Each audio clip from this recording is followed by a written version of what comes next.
feel like shit. All right. See if I can do this one.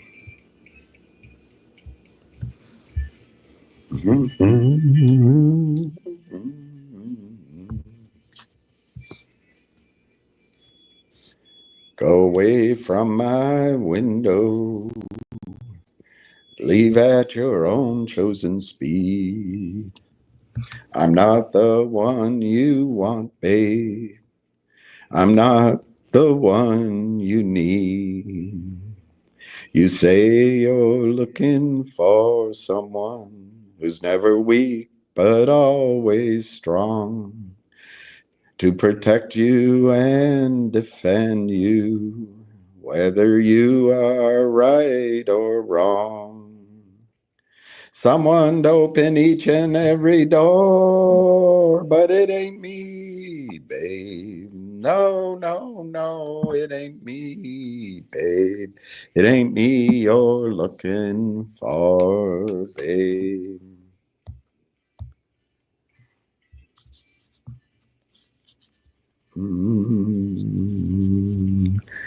Go lightly from the ledge, babe. Go lightly on the ground. I'm not the one you want, babe. I'll only let you down. You say you're looking for someone who'll promise never to part. Someone to close his eyes for you. Someone to close his heart. Someone to die for you and more, but it ain't me, babe. No, no, no, it ain't me, babe. It ain't me you're looking for, babe.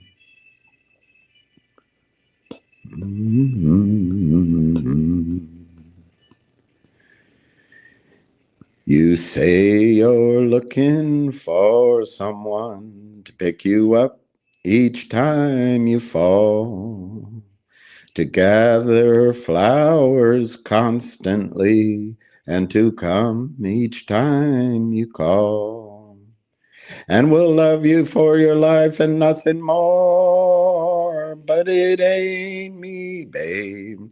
No, no, no, it ain't me, babe. It ain't me you're looking for, babe.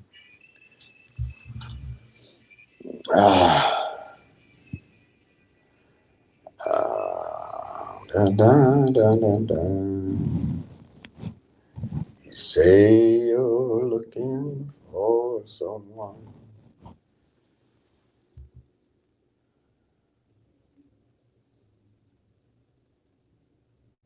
It ain't me, babe. No, no, no, no, it ain't. Red Sox are on? Red Sox are on? Wow, let's see the score. Let's see the score. Red Sox.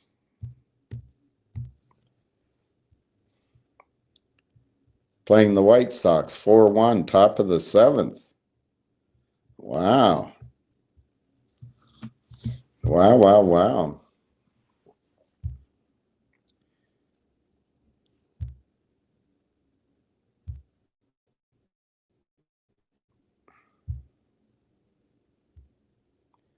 Robert Snyder hits a home run. Wow, over the green monster. Trevor Story, RBI single. Christian Campbell, 2-run single. Wow. It's pretty exciting. Glad you have a Red Sox game. Oh, the Turtles. That was Bob Dylan, actually, but I guess the Turtles must have done it. The version I liked was Johnny Cash. Hello, I'm Johnny Cash. All right, let's go to the top because I'm sure I'll lose all these. Augustine. Well, I'm sorry about my getting worked up about Northwest Bio, that went to 42 this morning. But I still stand by my guns. It's 39 cents now, 38.7. I still stand by it. I think, well, it's a lot of volume. It's hard to value. So you called it. I mean, I think when you pointed it out, it was 22 cents. And today it's as high as 40, almost 45 cents. So you were right as a short-term trade. But that Yorkville gave them the deal. Now that it's over that certain price, they can, as I read the document, essentially flood.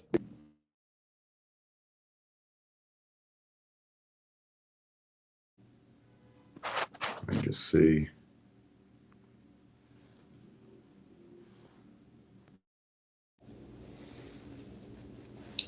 But it's so typical when I react to something, that's the one that goes up. Everything else is down. So good call, Augustin. Good call on Northwest Bio. NIXX down. GBUX is down heavily. Finger is down. Although it had a great day on Friday, it's back to the support at 141. DJT's down somewhat. I don't think that should be cause for concern if you're trading it. Rail, it's down. Everything's down. It's almost like they watch our show and short everything. Let's see how Barrick Gold is doing. Yep, it's up 18 cents. I don't know if you can tell, but I feel like crap, and my voice is really bad. So I'll do my best. Happy Easter, everyone.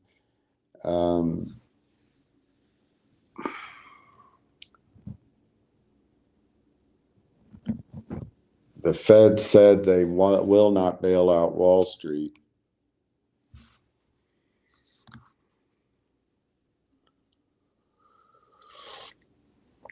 So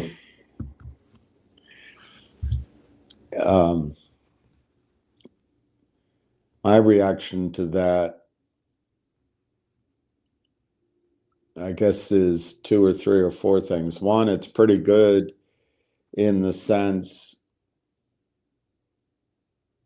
that if you match that with Treasury Secretary Bennett, that's not his name, maybe we'll get focused on Main Street. Do you know that the top 1% of the wealth in the United States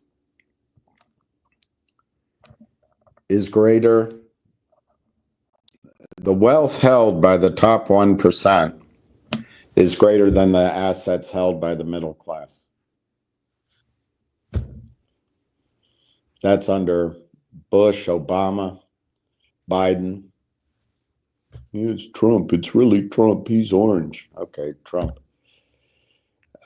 Starting with Clinton. Clinton unleashing the self-regulation of Wall Street. Top 1% own wealth greater than the wealth of the entire middle class. We're turning into a third world nation. It's like going to Egypt.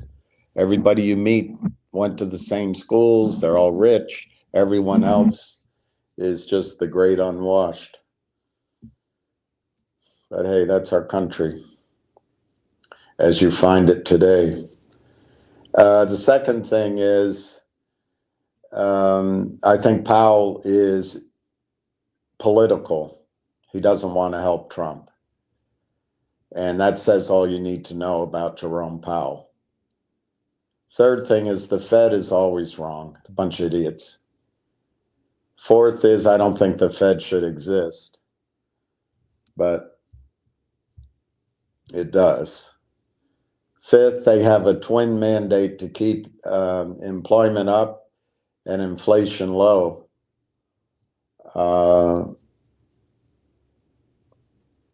Sixth, I think the Fed actually right now still is the central bank of the entire world. So what does it mean? They're not going to bail out Wall Street. Which Wall Street? Equities? Bonds? Hedge funds? Shorts?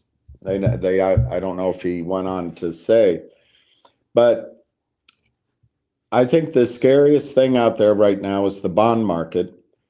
And the Treasury Department, Secretary Bennett, Squennett, he has some tools to help the Treasury market, and he doesn't need the Fed. But I think ultimately the Fed is going to be late, and then they're going to pour it on. They're going to pour it on. I think he'll lower interest rates by 1%, 1.5% in one go.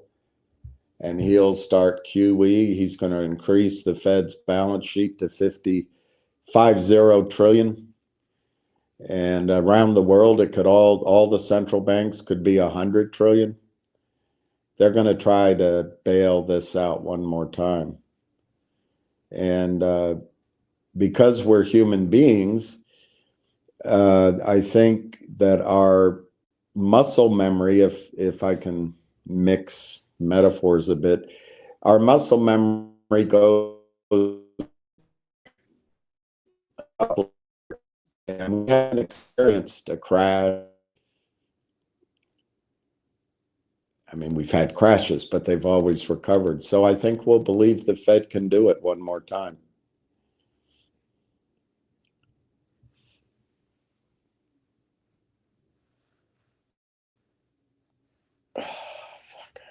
Copyright infringement on its way. Well, number one, I guess I'll sing Mary Had a Little Lamb next time. Number two, there ain't no way anything I sing is going to catch fire. So I don't know what copyright infringement is coming. I can't play the music. Anyway, Red Sox.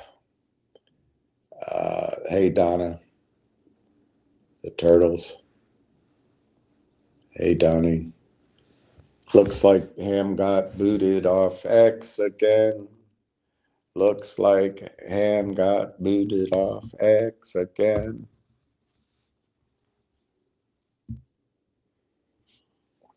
I didn't listen to his call.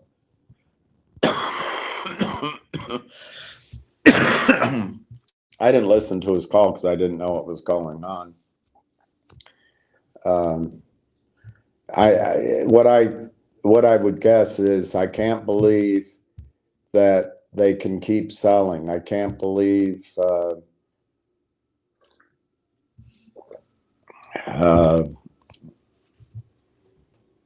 trapped short keeps selling. It looks like they're trapped because if they thought they could win, it would go up. They'd let it go up, but it's down. They just can't let it win. And Trump's going to cover. All he has to do is cover all the shorts. And what else could it be?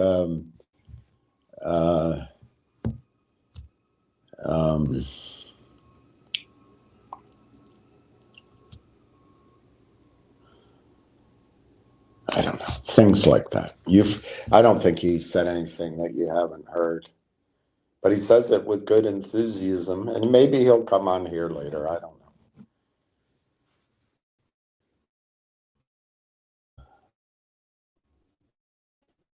know. Hey, darn it. Fisher had a really good day on Friday. So I tend to agree with your guy that the charts look, something is strong in finger. And I don't know why. I don't know why. Massive upside. Yeah, massive upside the head. Looks like Ham's been silenced on X. It means someone does not want. Yeah, I think that's true.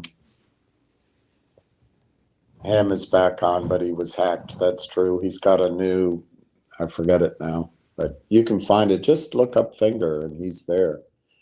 Hey, Donna. Hey, Ambi. Cutest dog.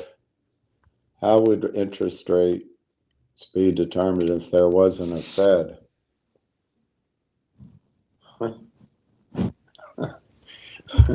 In the marketplace. Right now, the Fed is buying every bond out there, and that's keeping interest rates artificially low.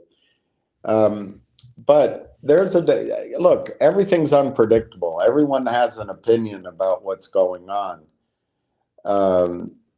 I think our interest rates are going to go lower. I think the bond market is going to send interest rates lower. I think we have a big crash coming in the economies of the world. And but first, a little Chi-Chi.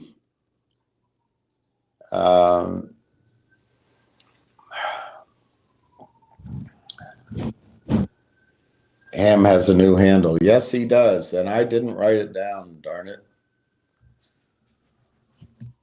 So I went to a restaurant yesterday and I bought a deck of cards. Do we know Ham's new handle? I don't know it. It's something like Ham's Shorts with a plural. At Ham's Shorts. Just go to Finger, $Finger, and you'll see the person who posts the most on Finger is Ham. He'll be there. You'll see him.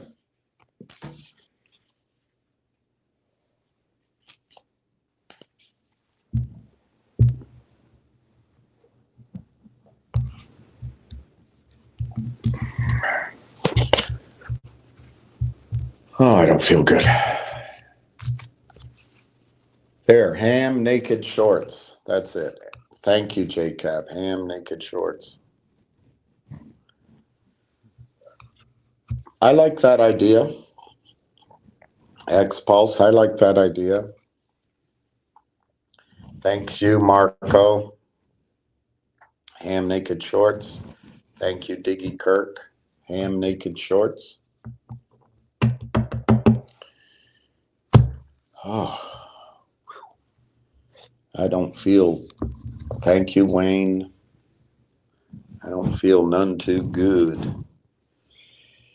I don't feel good at all. Well, Bill, I don't think there's anything to worry about at all with that. Well, Bill.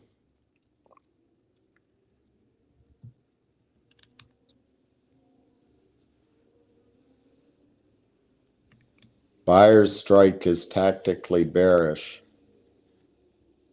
Slow-mo meltdown. Well, I don't know. I don't know. Maybe it's so.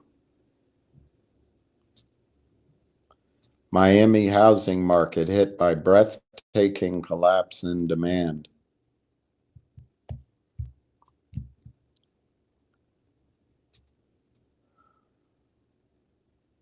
Wow, listen to this.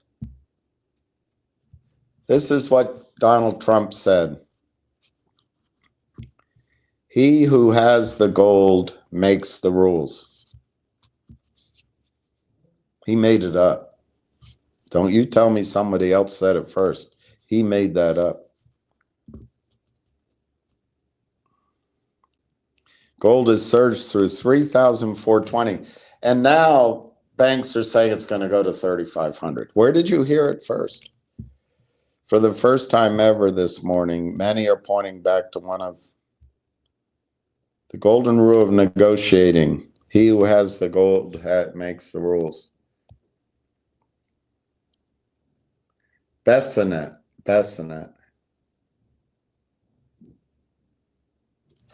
Treasury Secretary Scott Bessent that responded by citing a 2024 audit confirming the presence of 147 million ounces of gold. with no major withdrawals. By the way, for those of you who invested, I know it's going on and on and on, and what's going on in that private, what I consider a private gold company. That company could have more reserves than what's held by the U.S. government. Could have 200 million ounces of gold. I mean, that's the dreamland, but there's no reason why it shouldn't if everything works out.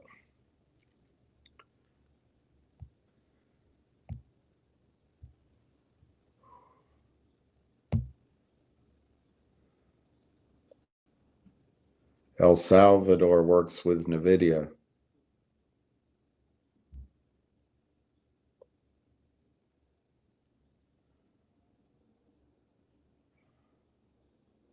Oh, the Pope died. I hope he's okay.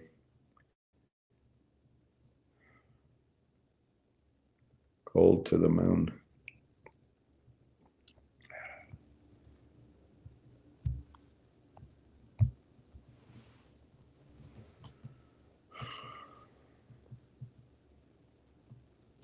All right, this is interesting. I just saw it. This guy, Adam Sharp, pretty sharp guy. The consequences of the AI disruption.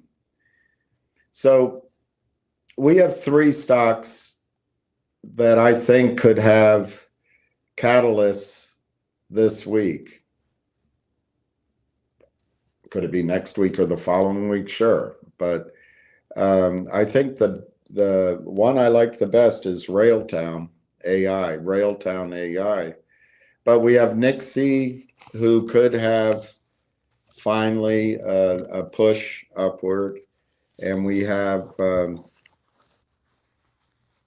GBUX, which Ham still strongly supports. That, of course, I think is end of May, beginning of June. However, I do agree with Augustin. The price movement in Finger on Friday was good.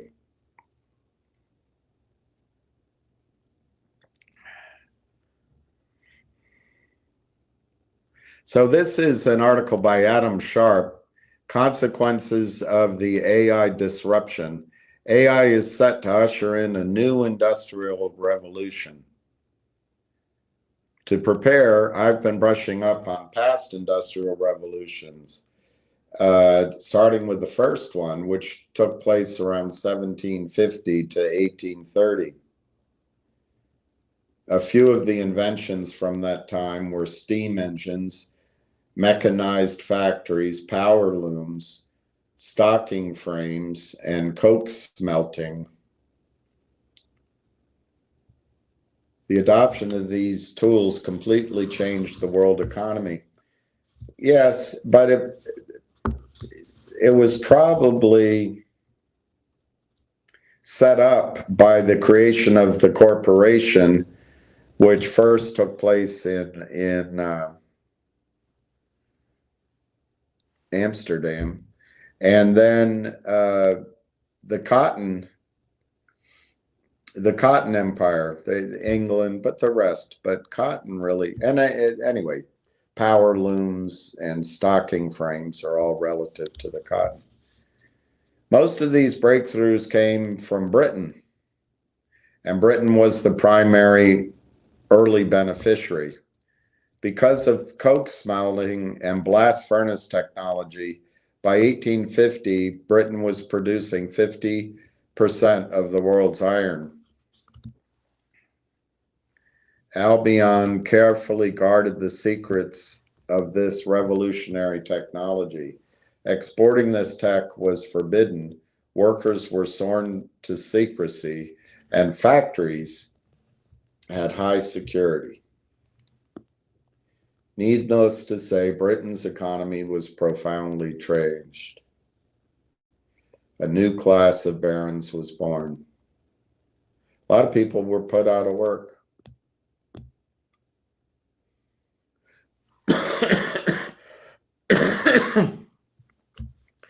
Today, the term Luddite is used derogatorily to describe someone who dislikes technology. However, the Luddite movement was a powerful one, inspired by a mythical story about a textile worker named Ned Ludd. Ludd was a I don't want to read all this.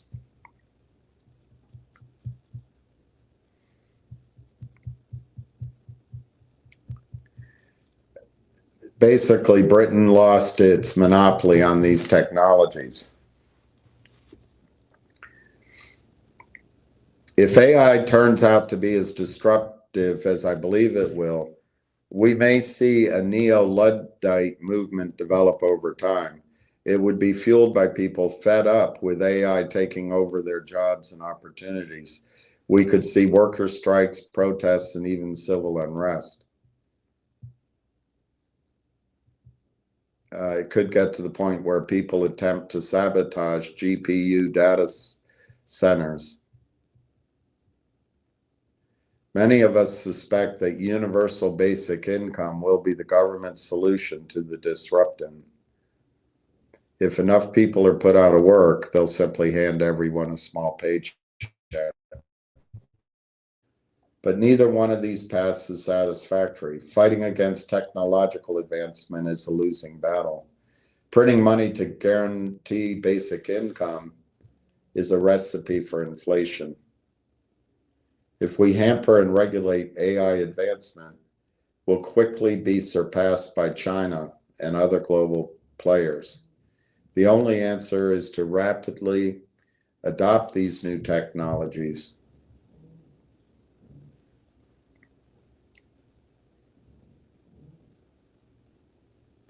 Companies who wisely employ new AI technologies will see a productivity boost unlike anything we've seen in centuries.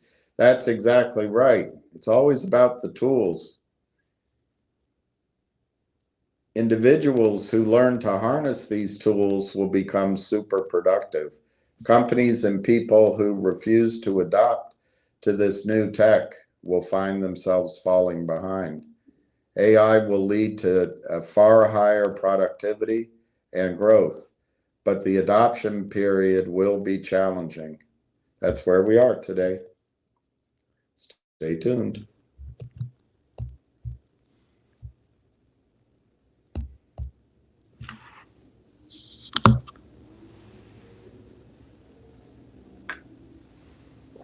I was going to read you his article about gold, so I'll skim through it. According to the latest fund managers survey by Bank of America, 49% of fund managers say that gold is the most crowded trade. So that does mean you could have a sharp correction, but I wouldn't get shaken out. And that's why getting into a trade early, like gold at 500 or 1,000 or 1,500, when it comes up here and it corrects, you're not going to get shaken out. But if you wait to buy it at 3,300, 3,400, goes to 3,500, it pulls back, you could be skitterish. And it's just life. That's human experience. This is the first time in 2 years that the Mag 7 tech stocks did not top the overcrowded survey. However, there's a problem here. Fund managers responding to this survey don't know much about history, don't know much my biology, but I do know that I love you.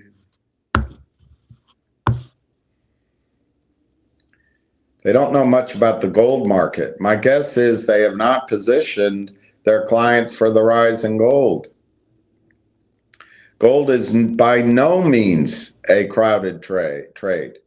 Central banks are driving this bull market in gold. Retail and institutional investors have barely gotten involved yet.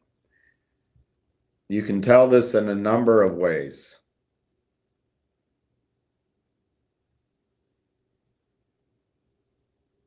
Only about 2% of ETF assets are currently, only 2% of exchange-traded funds assets are currently allocated to gold. During the last bull market in gold, that number got up to over 8%. Gold miner ETFs are even more underowned than bullion funds. Gold miner ETFs only make up a tiny 0.25% of all stock ETFs. Barely anyone owns gold and silver miners today. It's a rounding error of the total market. So no, gold is not the most crowded trade on Wall Street.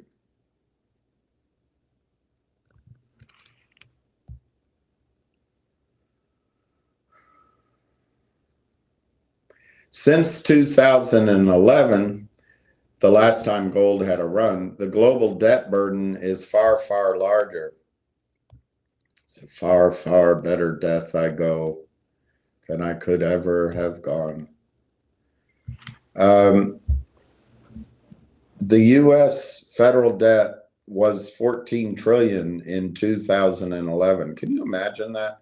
2011, the federal debt was 14 trillion. Today, it's 36 trillion. Meanwhile, China, India, Turkey, Russia are gobbling up increasingly large shares of the global gold production. It is entirely possible that China's gold reserves now exceed America's gold reserves by 2 or 3 times, or more, really. Retail interest in gold in China has exploded.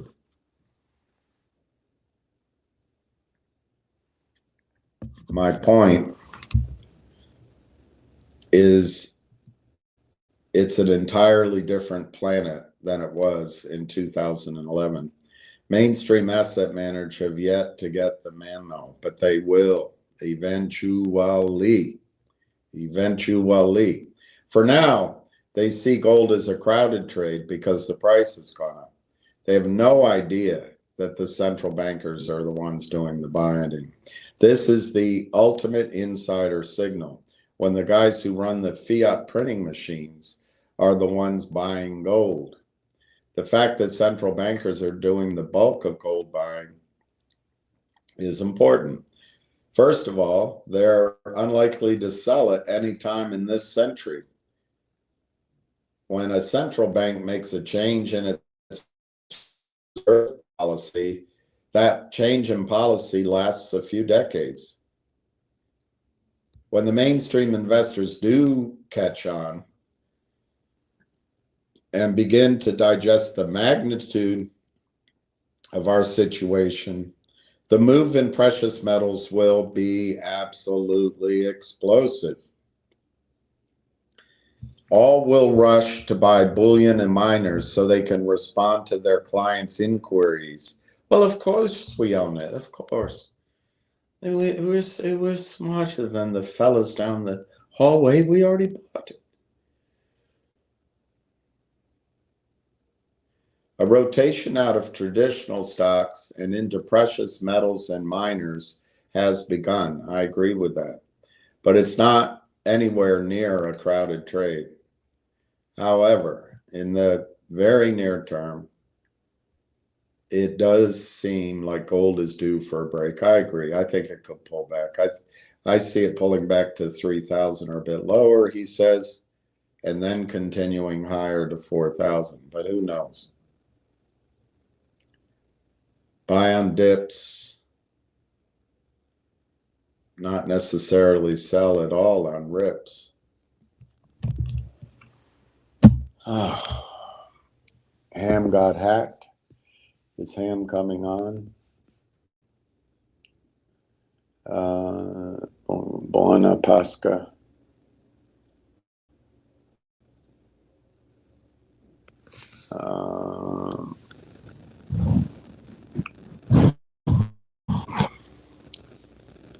My gold and silver is running.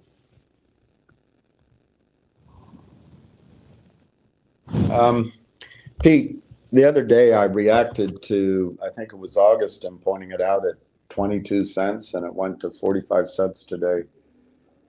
I looked it up, and Yorkville did a financing, and I forget how much money. You can look it up yourself, but whatever it was, 5 million, 50 million, it doesn't matter how much it was. They did a financing with, I think it was 5 million with the right to do 50 million more for a period of time. Money has to be paid. The money has to be paid back within 13 months. And Yorkville, as I recall it, has the right to exercise their shares at a toxic formula, in my opinion, up to 1/6 of the note every month, on up to 1/6 of the value of the note every month. But if the stock price goes, to my memory, if it went over 33.50, might have been higher, 36.50, anyway, some number, that meant that restriction went away. So the way I read it is the stock is FOMOing up. Maybe there's some algos going on, I don't know. People are racing in. People are all excited about an approval or a settlement, and this is going to be the next GME, the next AMC, the next bloody slice of white bread. And it may be. But I think what it is Yorkville getting the stock up so they can just sell the crap out of it and make gigantic returns on a shitty investment banking product as far as the company is concerned. That's my opinion. I do think Northwest Bio has the potential, if approval comes and no more money is needed, to receive buyout offers from one or two of the major drug companies that will make everyone that's in the stock a really healthy amount of money.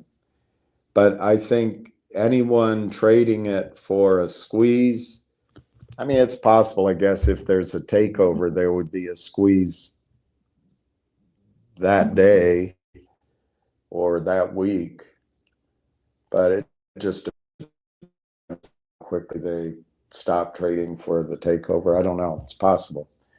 But I wouldn't trade it for a squeeze. I'd be aware that Yorkville, some of the sleaziest so-called investment bankers out there, in my judgment, did the financing. I think they have it under control. I think it's dangerous to chase it. Obviously, I said that last week, and it was 23 cents, and now it's 45 cents. So my advice is terrible, and Augustine's was good. So that's just how I see it.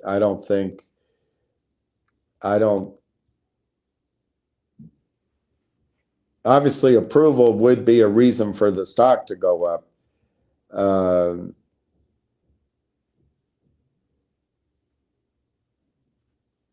I don't think it would be leaked, because people can go to jail trading on that information. It could be that there's some other, like the settlement of their regulatory action. Maybe that's exciting to people.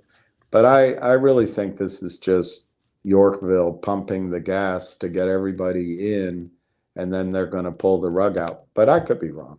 That's called pump and dump, of course. That's usually what the shite heads come on here and accuse me of. But I think that's what Yorkville and Lynn Partners and Kramer and Associates and etc. I think that's what they do.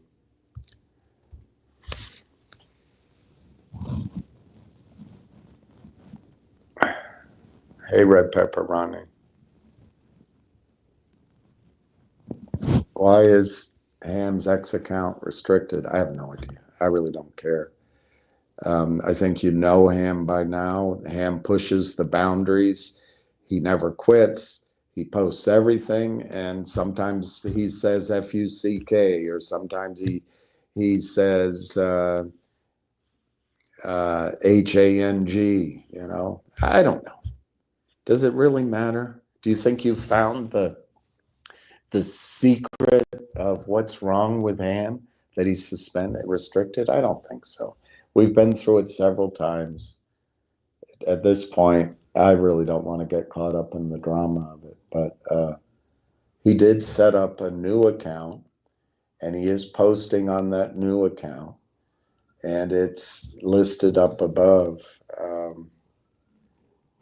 It's Ham Naked Shorts with an S, Ham Naked Shorts with an S.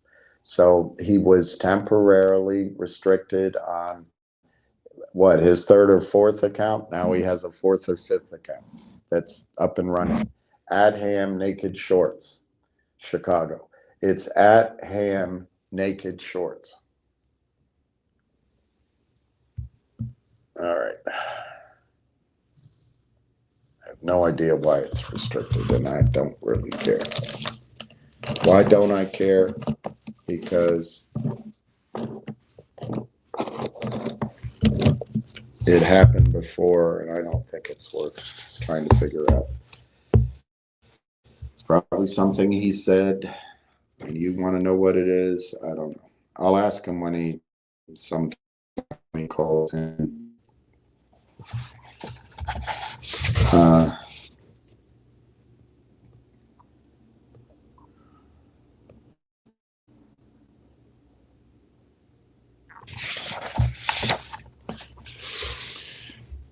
I haven't been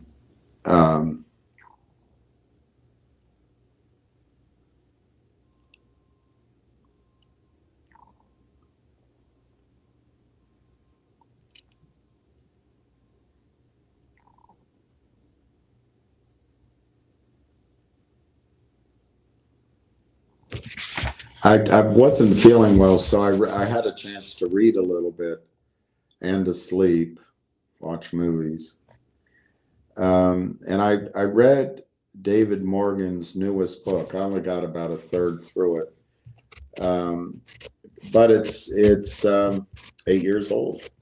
Let's see when it was published. 2016. So it's almost 9 years old. But what's amazing,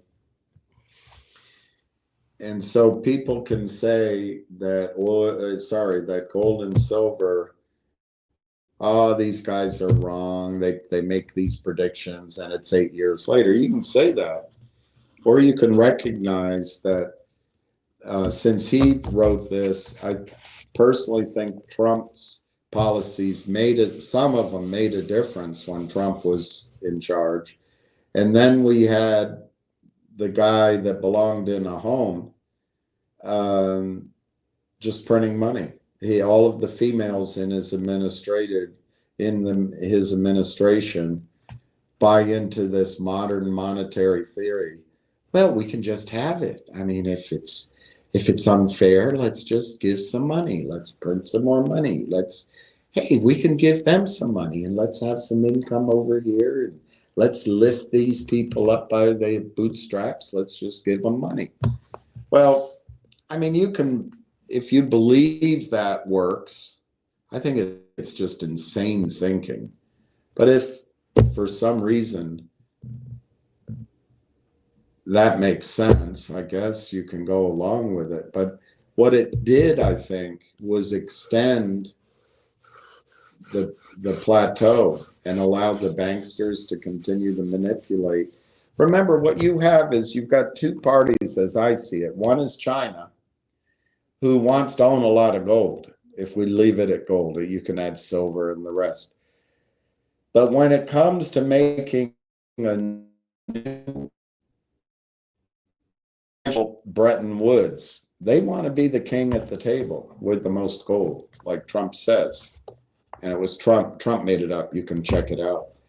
He who has the gold makes the rules. And that's what I think. So China hasn't minded the suppression of gold and silver this because they can accumulate more.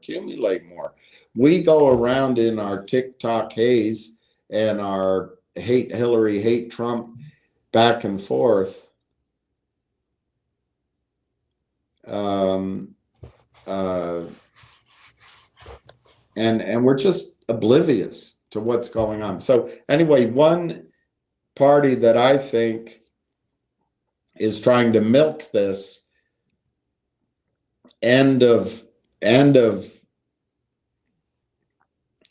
frankly, it's basically the end of almost 100 years of economic progress. Certainly, it's the end of a 40-year bull market in bonds, in real estate, in stocks, and in feminism, in wokeism, in bad music on the radio. We've had 40 years of just a bubble in everything, except silver. And gold only recently went ahead of its nominal high. So those are starting to break out. So anyway, China, I think, is taking advantage of the suppression, the manipulation, so they can build their positions of gold and silver and otherwise. On the other parties that I think are doing it are the banksters, the hedge funds, the handful of white straight men who control the banks and the hedge funds. But to Democrats who rail against white straight men, these guys are really great guys. I think they're engineering the printing of money so they can take pieces of trillions and trillions of dollars to feed their own ravenous maw with wealth. And we're at that end. We're at the end. I listen to a lot of the videos. I listen to different people. Everybody has a different projection. You have to pick the one that you're riding until it doesn't work anymore. And so I may be wrong, but I still think that that we're in is a deep correction in the stock market. And I think it's going to turn around and rally in one last furious flight to all-time highs, and then it's over. When there's a crash, the Fed will try to recover it for a while, and then I think we're in.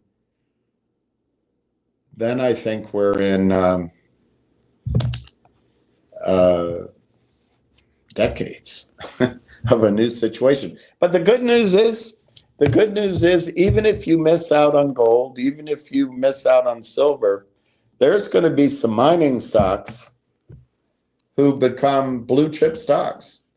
David Morgan mentioned the predecessor to Barrick Gold in the 30s, and that's probably what time frame we're talking about.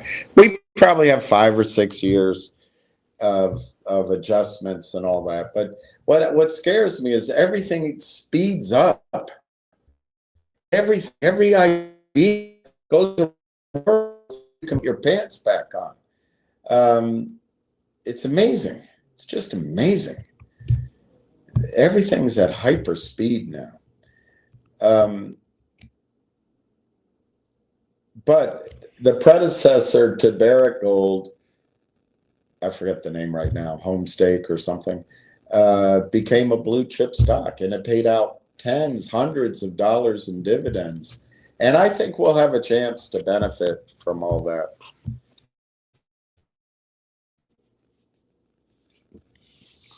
So I'm just going to go through and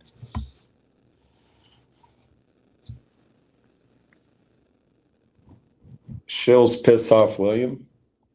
Ham's account got hacked for the same reason. Shills piss off William. Yeah, because I'm thin-skinned.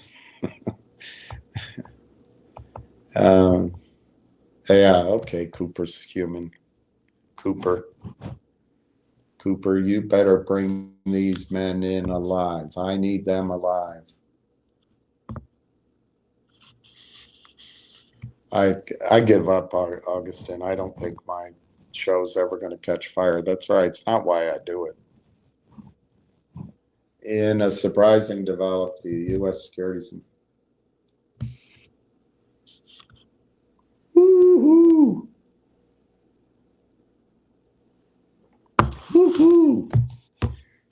Woo-hoo! Woo-hoo! That's good news. That's what we need, is some good news.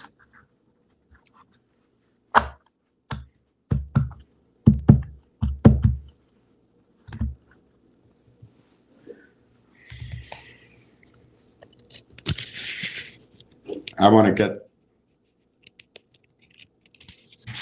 get this book, but I want to get it and read it, and he talks about that.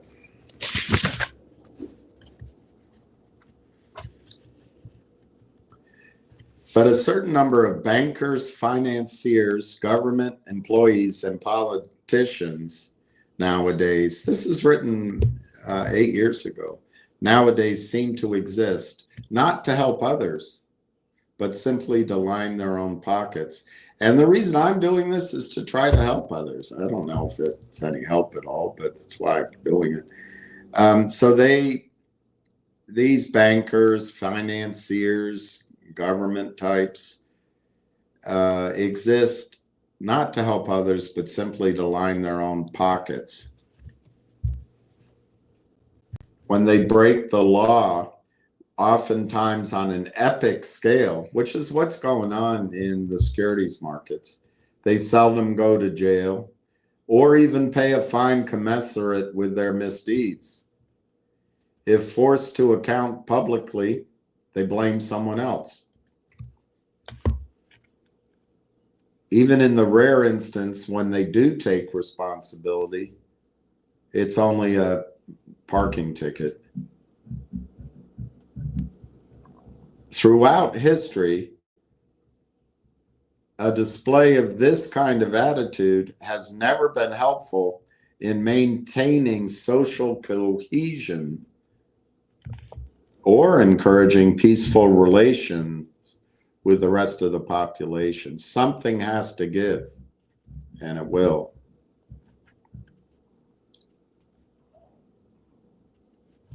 Around 2000, this writer walked into a coin shop the year 2000 and asked the owner whether the price of silver would ever rise from the dead, let alone approach the $50 mark it had hit in 1980.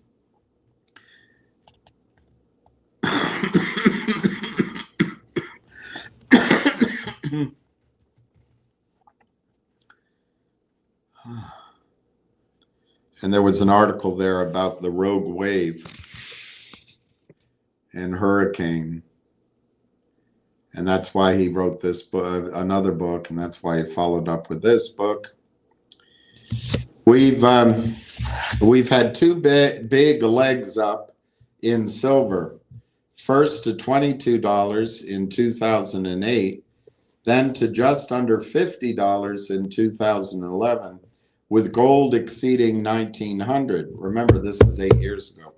We suffered through a 5-year cyclical bear market in precious metals that cleared out most of the bulls.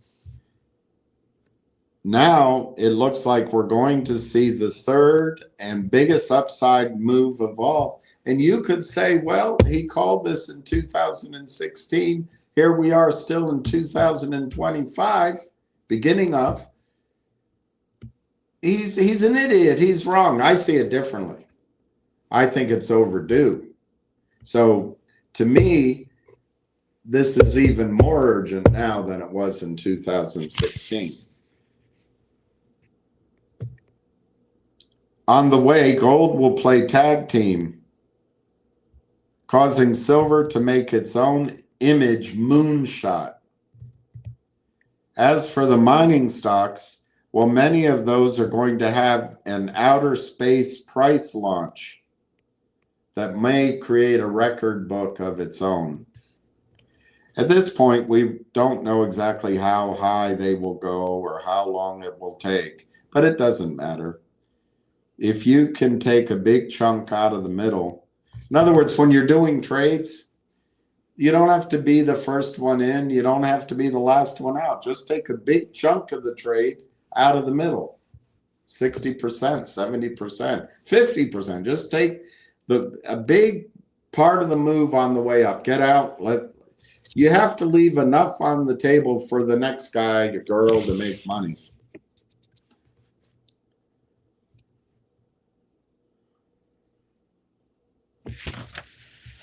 All right. Recently, I've been involved in a project concerning the world's earliest coinage, dating from 700 before Christ, made from electrum, an alloy of gold and silver by the Lydians. We're all familiar with the Lydians. Man's love affair with gold and silver, though, stems back further to the Egyptian pharaohs, the Babylonians, the Scythians, the Sumerians, and other cultures, and probably the Anunnakis. Gold and silver are part of our cultural DNA. Could it be because we were created by the Anunnakis to mine it? I don't know.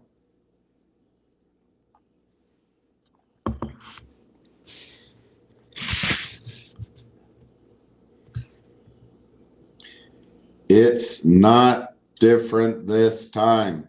What is different, though, is I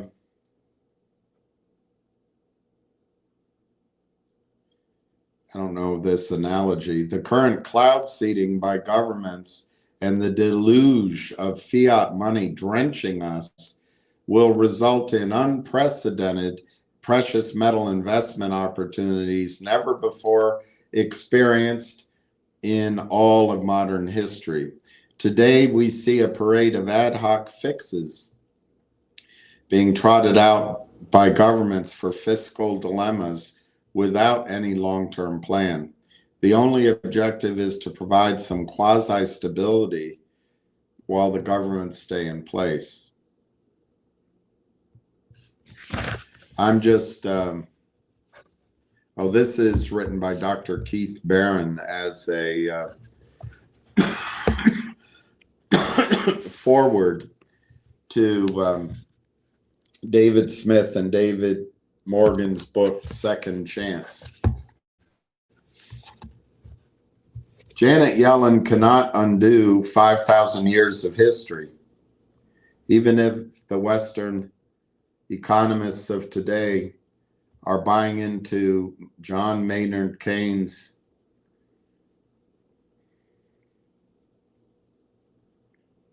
pronouncement of gold as a barbarous relic.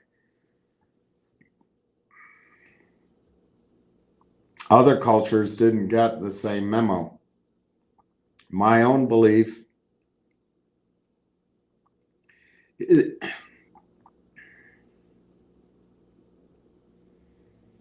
is that the emergence of middle classes in India and China see gold and silver as stores of value, and they will dynamite the COMEX and other paper markets.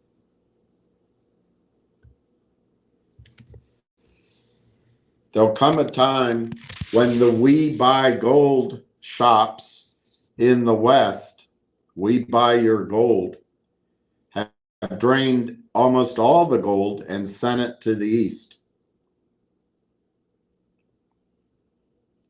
It's baked in the cake.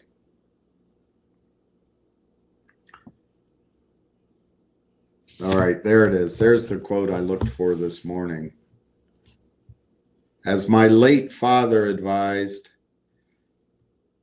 put it away in a safe, gold and silver. Put it away in a safe and then sit back and read the comics. Dr. Keith M. Barron, August 26, 2016. And then he quotes Shakespeare, there's a tide in the affairs of men. Talks about tsunamis.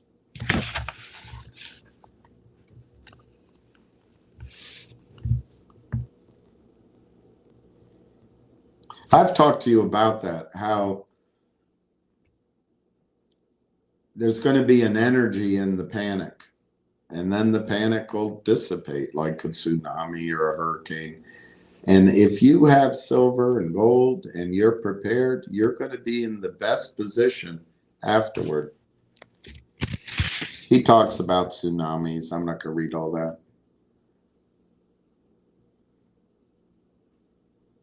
So in late 2008, the global financial system literally came within hours of imploding as banks at all levels stopped lending even to their best customers.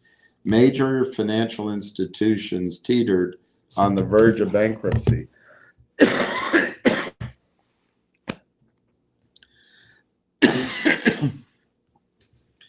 Or, like Bear Stearns and Lehman Brothers, collapsed. In just a few hours, $500 million in money market funds surged out of customer accounts.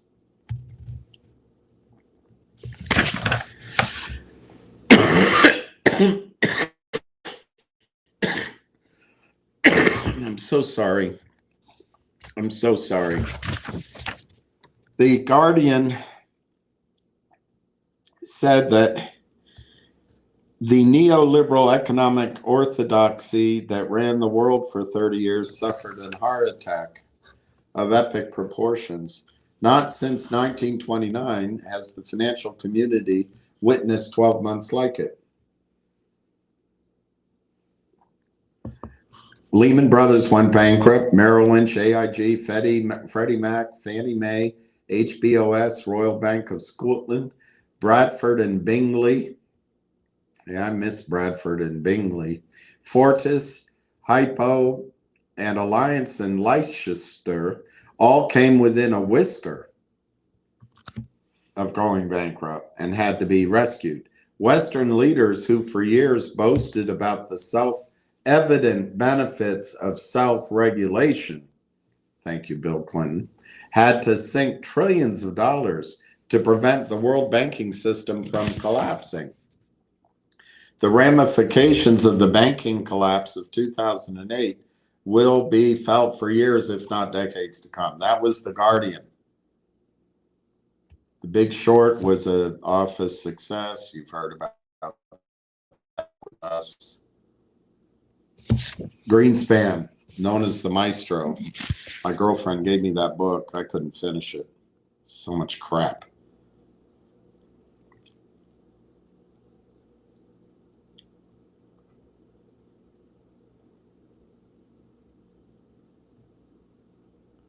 Most of us have some awareness of the reinflating asset bubbles in commercial and residential real estate, the bond market, subprime car loans, and student debt.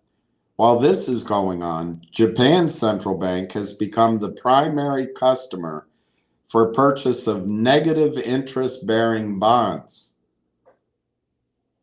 Trillions of dollars in the Eurozone have the same quote-unquote yield.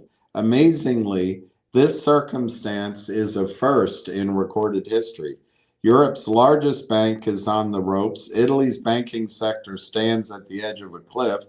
The U.S. with $20 trillion in debt, $20 trillion in debt, talks of helicopter money. The 2009 to 2017 wave period is coming to an end. He's talking about the tsunami waves. When the wave pulls back, and then it's going to come crashing again.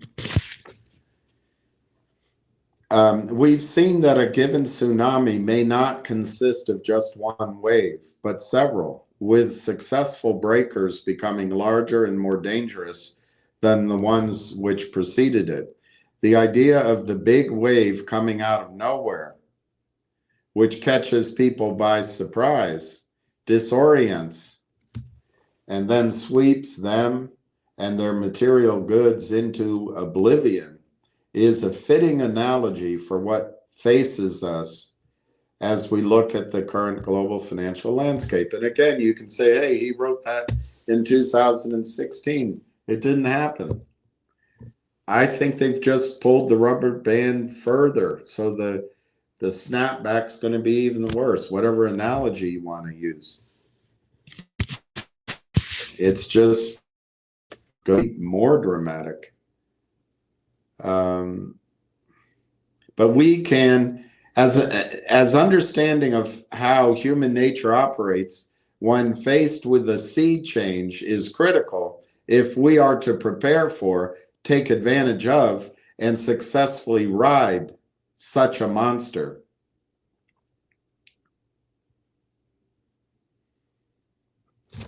There is almost always a warning, sometimes several warnings, that a big financial dislocation is in the air. But human nature seems to mandate that most people either downplay or totally ignore the signals until it's too late.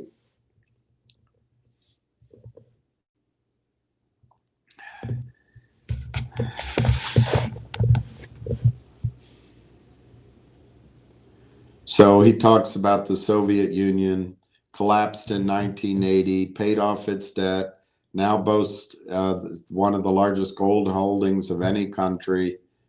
It had some currency troubles, but it can earn foreign exchange through sale of oil and gas. China's century, the whole century, went for dynastic to warlord rule, and then it was invaded by the Japanese. Then 5 decades of communism, 70 million deaths, and now it's quasi-capitalism. And of course, there's talk about ghost cities and bad debts and zombie industries. But China is still the world's largest gold producer, and they're the largest gold importer as well. By almost any measure, that's quite a change for a nation once derisively known as the sick man of China. And then he talks about the One Belt, One Road. I'm going to skip over that.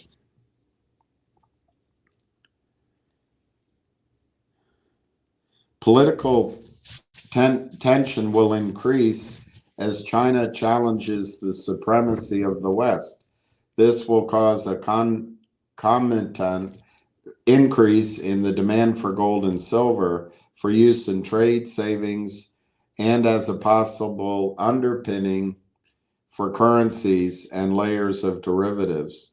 Socioeconomic and political disruptions, both positive and negative, are destined to have a profound impact on the upward trajectory of metals and mining stocks for years to come. Years to come. There's another book I want to read.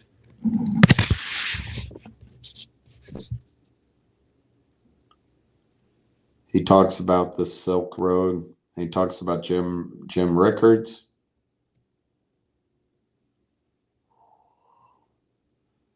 Jim Rickards' book, The New Case for Gold, which I've read to you, parts of it anyway.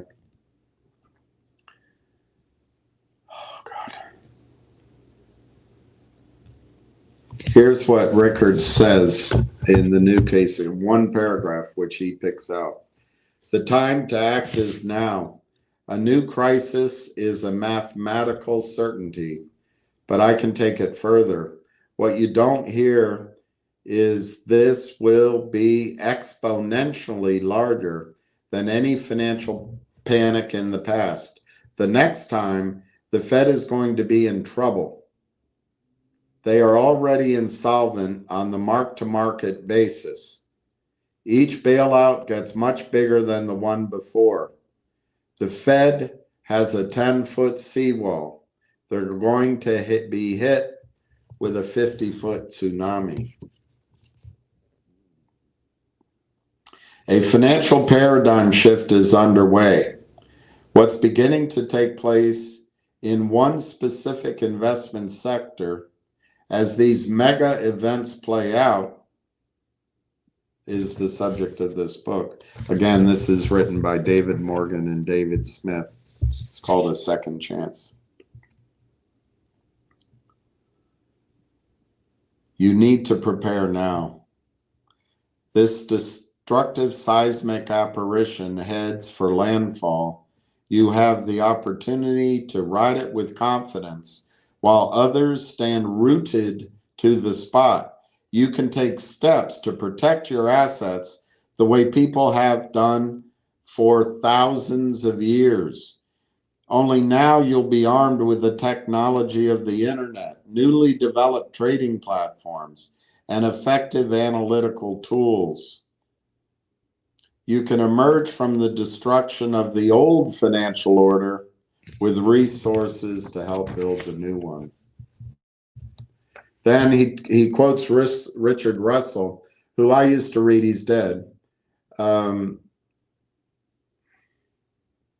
He died in 2015 at age 91. Richard Russell wrote the Dow Theory letters since 1958. He wrote, and he's talking about gold. He's talking about gold. Quote, I have never seen a bull market of this size end without a highly speculative third phase explosion. What we see on the charts over the last few years, this is in the middle of, this, he wrote this, I guess, in about 10 years ago. What we see in the charts over the last few years is a huge accumulation pattern in the shape of a head and shoulders bottom, a bottom, head and shoulders bottom. Somewhere ahead, I expect to see a worldwide panic scramble for gold as it dawns on the world population that they have been hoodwinked by the central bank's creation of so-called paper wealth. In their hearts of hearts, men know this, which is why in an experiment after experiment with fiat money, gold has always turned out to be the last man or woman standing.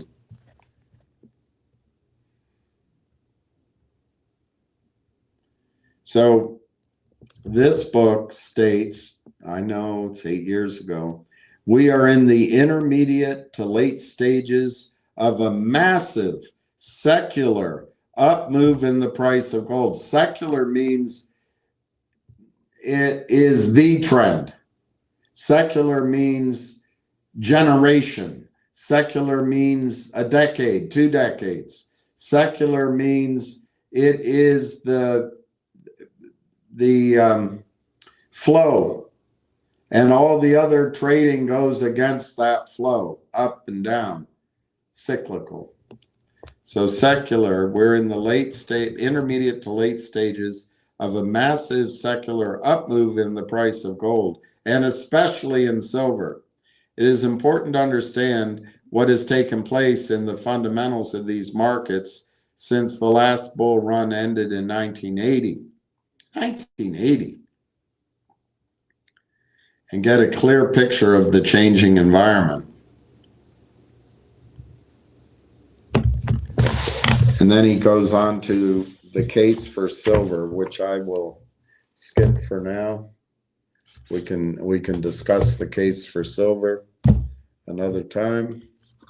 Let me get the quotes on.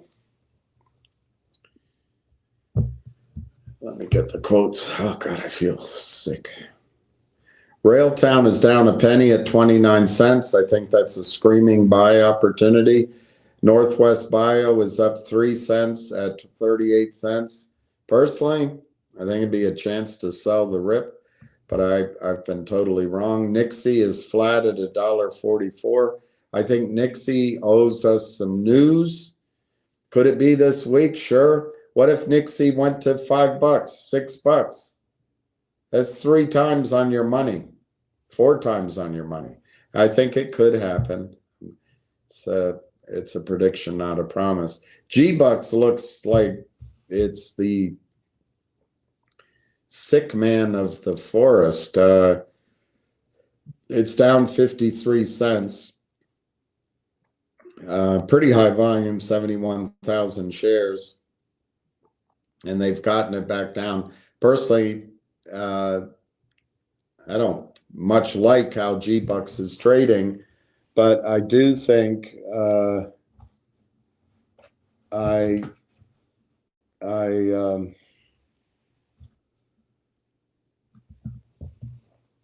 think there are some potential events that should be positives for GBUX. On the other hand, any news, any event, all the shorts have to do with sell non-existent shares. But anyway, I personally think, although it's risky, the main risk in GBUX is that it's a high market cap already. I do think it's worth a punt at $3. You know, if it went to 9, you triple your money. And then, oh God. Finger motion is $1.40, down 9 cents.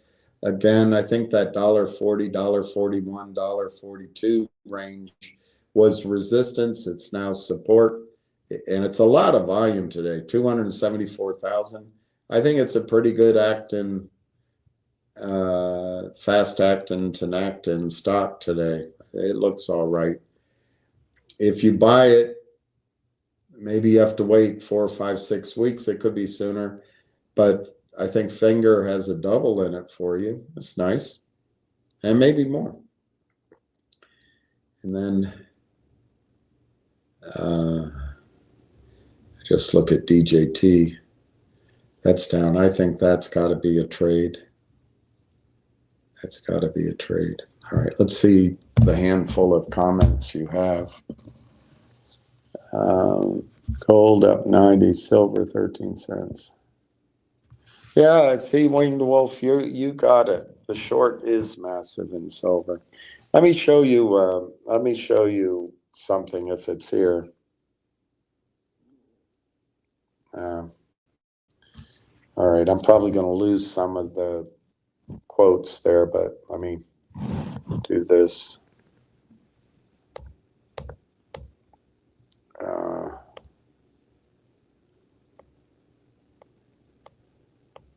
Of course, it's missing. Where is it? Where is it? Where is it? Hello. There it is. Okay. Let me take a picture. And let me make it clean.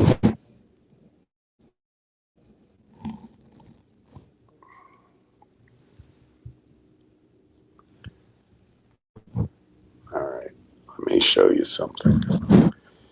Let me show you something, the Winged Wolf. Now, it's not perfectly true, but it's an interesting point. Nothing's perfectly true in anything.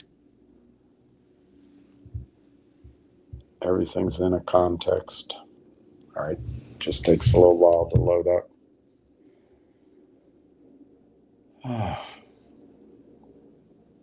Serenity now, serenity now. Look at the fourth consecutive year of silver deficits. So this is, I don't know who put this out actually, but it's the fourth year in a row that we had a deficit in production versus demand for silver, I guess is a way to describe it. Where this gets a little tricky is some of the demand for silver is speculative investors, so it comes out if prices go up. So a better way to say this is there's been silver deficits at these prices of silver for 4 straight years. 4 straight years. And it's a tiny market. This is the place where it could explode. I saw something that I want to share with you too. Look at this. This was FDR, May 27th, 1933. This is his statement. It gives me much satisfaction to sign the Rayburn-Fletcher Securities Bill, and I know I express the national feeling in congratulating Congress on its passage. For this measure at last translates some elementary standards of right and wrong into law. Events have made it abundantly clear that the merchandising of securities is really traffic in the economic and social welfare of our people. Such traffic demands the utmost good and faith and fair dealing on the part of those engaged in it. If the country is to flourish, capital must be invested in enterprise. But those who seek to draw upon other people's money must be wholly candid regarding the facts on which the investor's judgment is asked. To that end, this bill requires that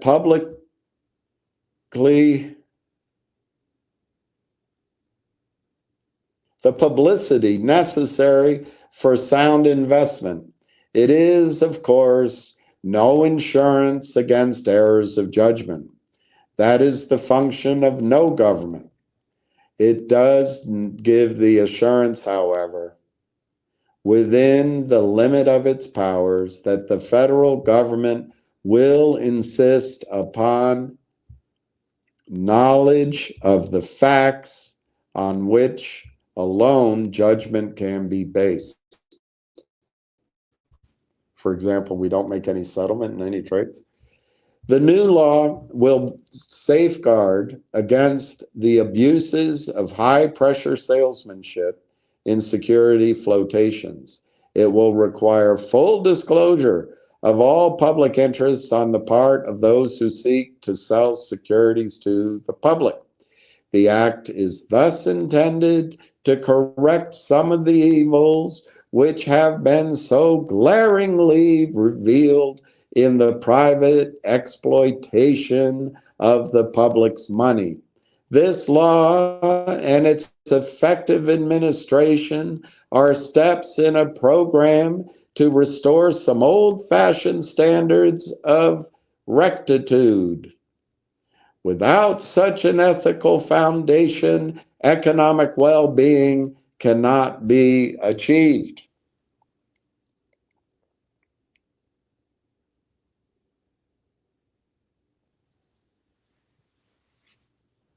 The functions of the new agency would be many. It would regulate securities exchanges and the over-the-counter markets and register the securities traded there.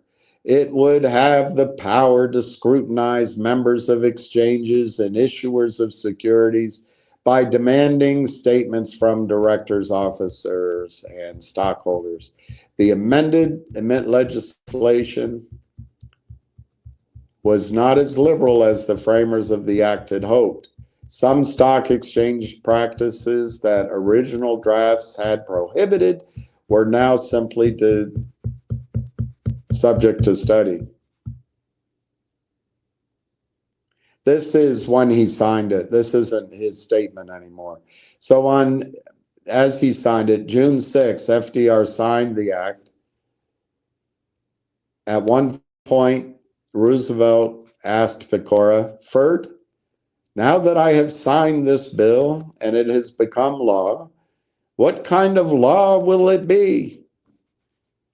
"It will be a good or bad bill, Mr. President," replied Pecora, "depending on the men who administer it." There's something it didn't download everything I wanted it to.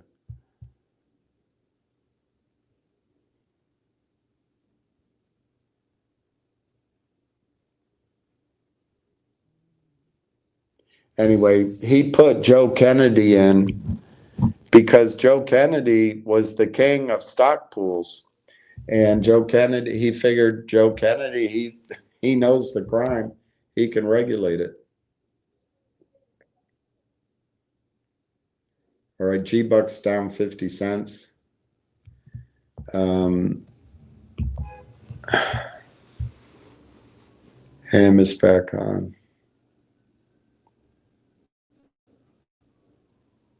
Call him.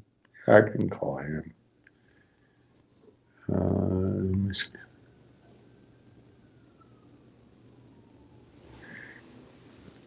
Kitteridge.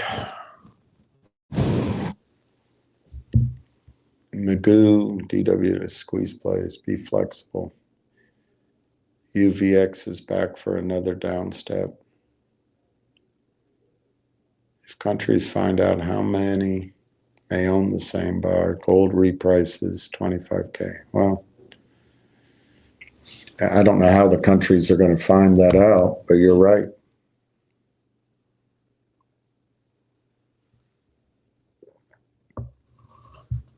You're right. What time is it? 2:14. You see. I feel like shit. So who is this? Jim H. wants ham.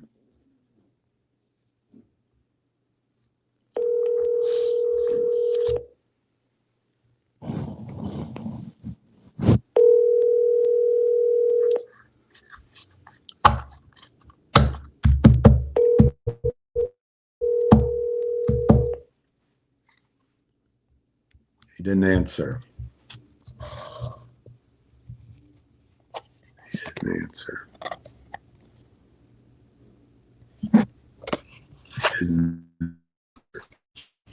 All right, so Jim H. isn't interested in gold and silver, which is really all I want to talk about. He wants to hear ham on finger and GBUX. So we will wait for ham to call back on finger and GBUX. And meanwhile, we'll look into what's in the news.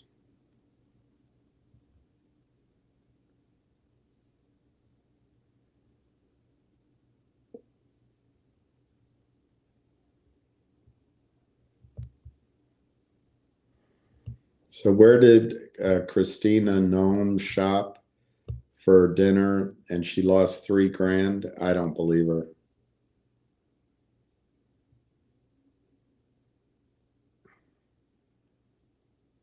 $3,000 in cash. I just don't believe it. Is she an idiot? They were at the egg roll, and where'd they go eat?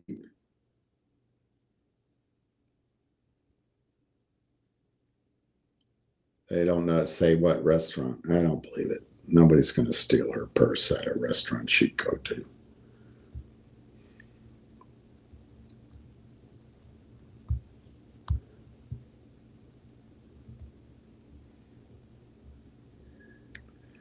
All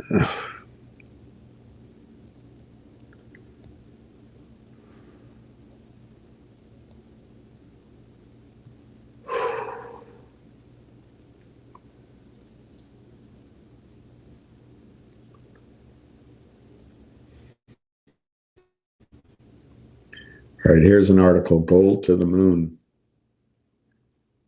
This is by The Marketeer. The Marketeer. He who has gold is ripping higher with momentum accelerating and capital flowing in as the everything hedge shines bright. As Trump put it, see, it was Trump who said it. He who has the gold makes the rules. Now gold is going parabolic here. You got to be careful there. It's too late to buy once it goes parabolic. If you're in it, great.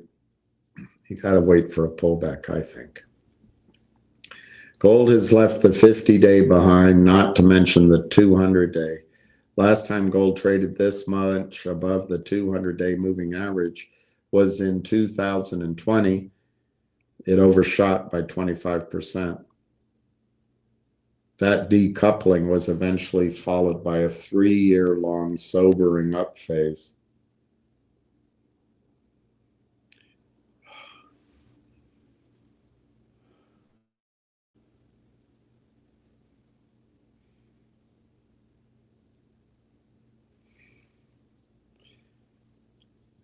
The relative strength index is approaching some of the most overbought levels of the year. Yeah, it's a caution.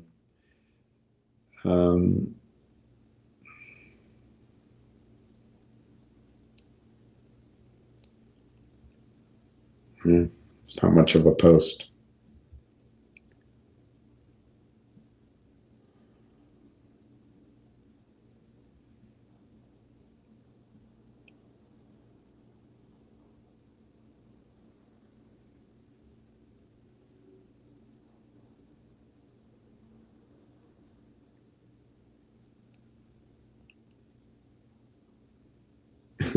It takes bulls to have a bull market. No shite. All right. Let me see if there's some. Jim, I called him.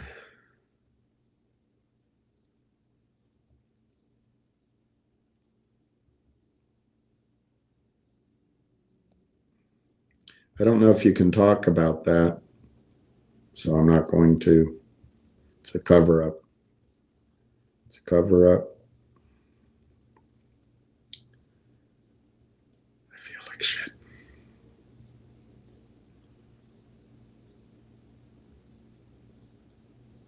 Uh-oh, a Delta plane catches fire.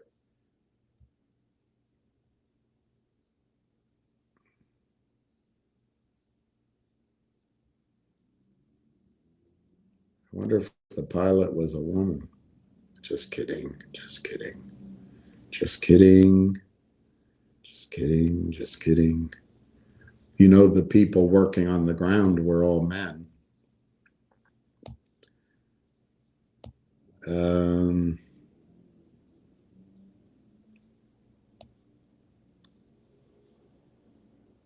Okay. There's no news to relay to you, Jim. We'll just wait till Ham calls in. Kristi Noem robbed by masked man in D.C. restaurant. Is that believable? I don't think that's believable. Thief took off with Noem's purse. I bet she set it up to get some attention.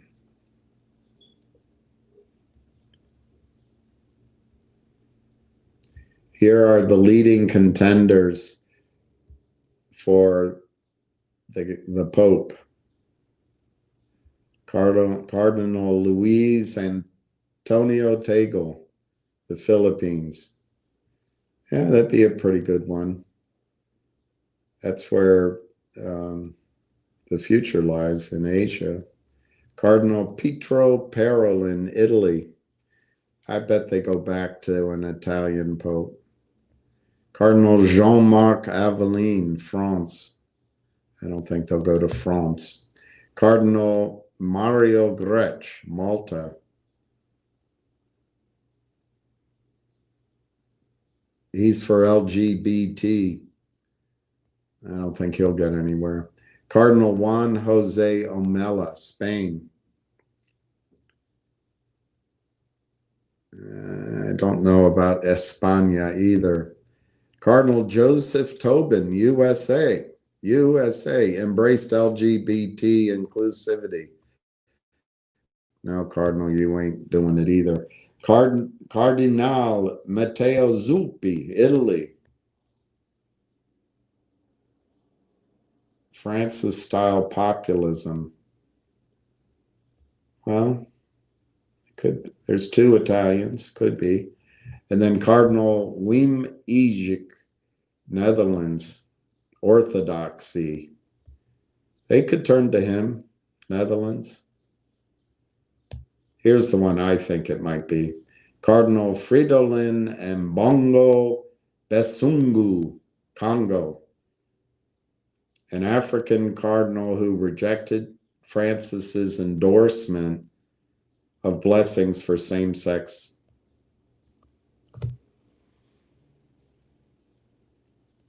If he's elected, it would signal a return to spiritual strength over social trendiness.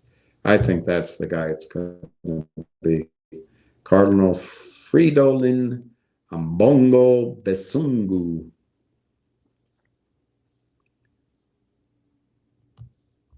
The young guy. Young guy. Jim, I called him, all right? I called him.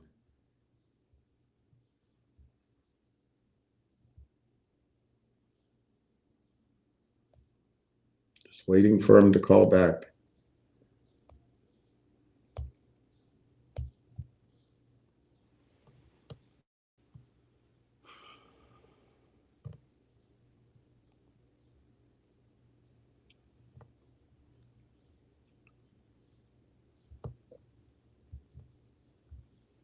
Oh, man.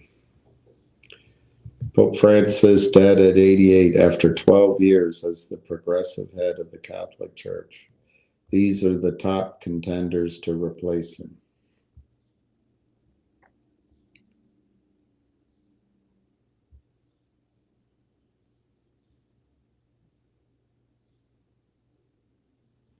Four daily ballots will be held until a successor is picked.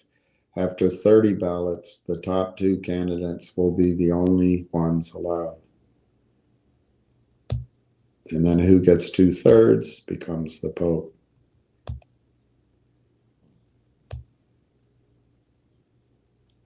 Some of the top candidates.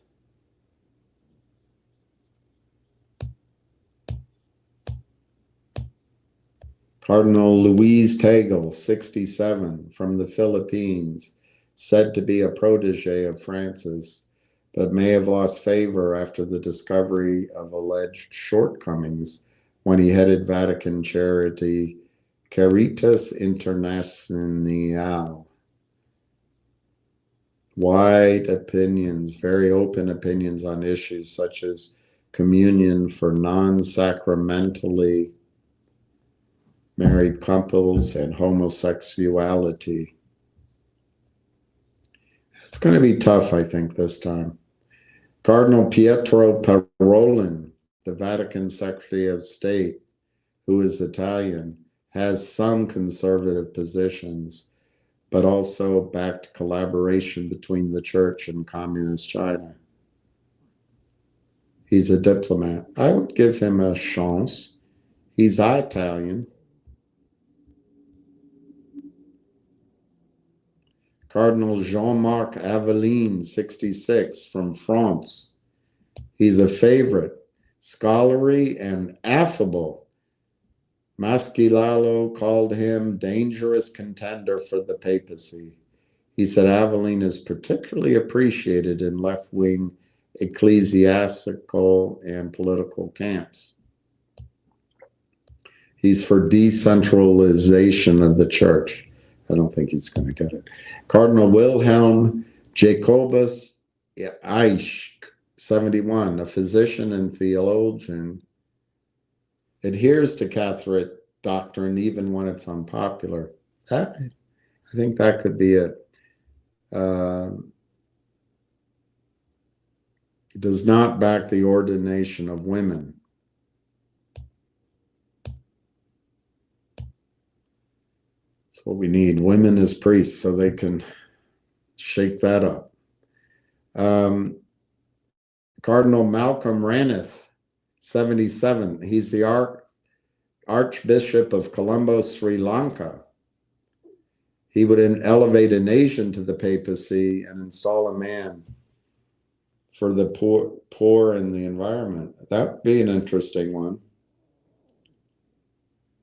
He hails from South Asia. Cardinal Robert Serra, 79. He's from Guinea. Oh, that's interesting.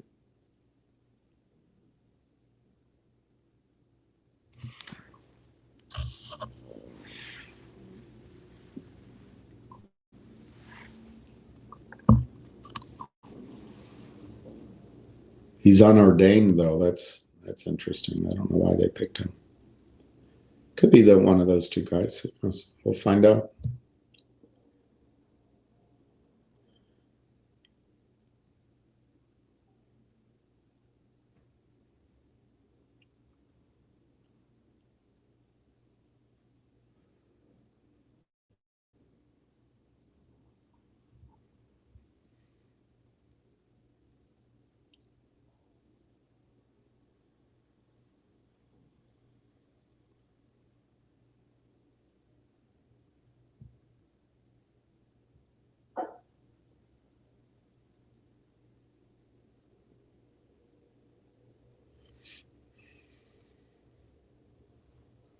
Jim, I called him. He's not calling back, so I may just sign off. I'll give it a couple more minutes.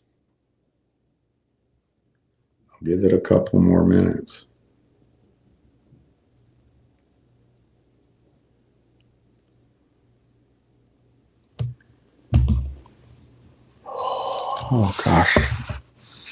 My silver average is about 15. Wow. Did you have a good Easter? Yeah, I guess so. I didn't feel well all weekend. But I don't know anything about Vizilla. They're nice dogs. But if you want to get distracted by somebody else's story, go look up that one up.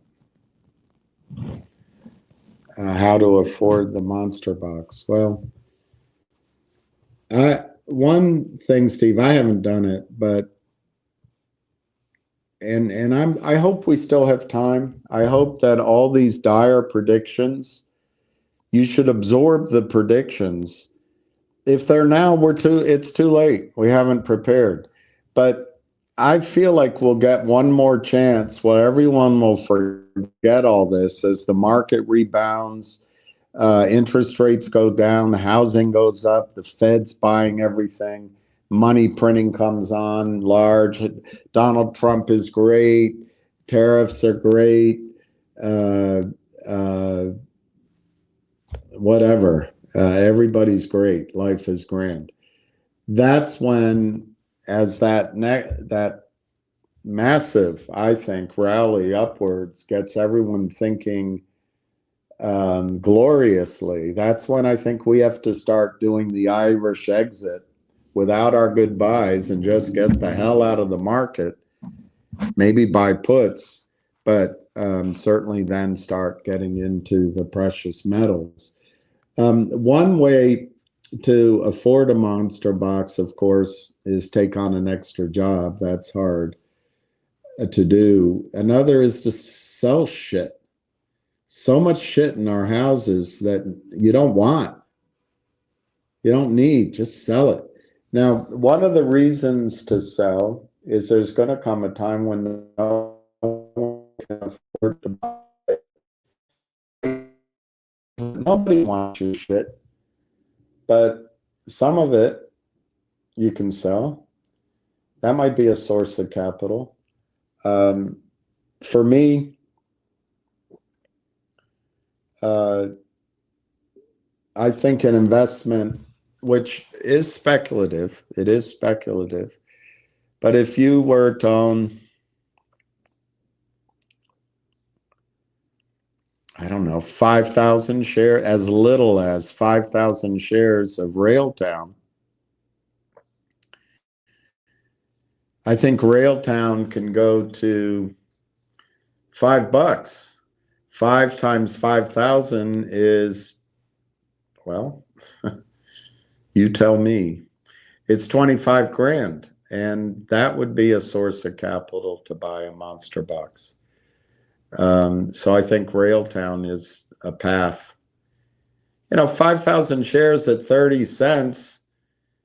I know it's a lot of money. At least for me, it's a lot of money right now. But it's $1,500, if I'm right. 5,000 times 3, $1,500. And if that stock revalues at 3, 4, 5, 6, 7, let's pick 5 for this. Let's pick 4. It revalues at 4. That's $20,000. And you could buy a monster box. And that's what I would do. That's exactly what I would do. And then you can put it at the foot of your bed or something. Cover it in dirty clothes so no one knows it's there. And just wait. And you don't have to do any more thinking. You don't have to do any more trading. You don't have to do any more listening to me. You'll just, and what could 500 ounces of silver be worth, in my opinion? Let's use Kitteridge's $25,000 target for gold. Right now, the gold-silver ratio is 100 to 1, roughly. It's ridiculous. So that would be $250.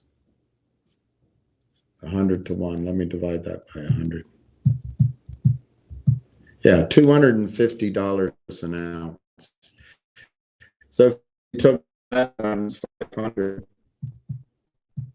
it's 125. But I don't think the gold-silver ratio is going to stay at 100 to 1. In fact, I think it'll go to 50 to 1. I actually think it'll go to 20 to 1. I think it'll go to 16 to 1. Let's use 50 to 1. That's 250 grand. If it went to 25 to 1, I think that's $500,000. That's what your $1,500 could be worth. Now the upward move in the price, I think we have to learn to divorce ourselves for a while from measuring our wealth in currency, the US dollar. We have to start measuring our wealth in terms of obviously health and friends and spirituality and family and dogs and all that. And things we know how to do, things that make, things that fulfill us, all that. But there's going to be a transition to a new financial, let's call it currency. So part of the move upward with a monster box is going to be the creation of wealth for you.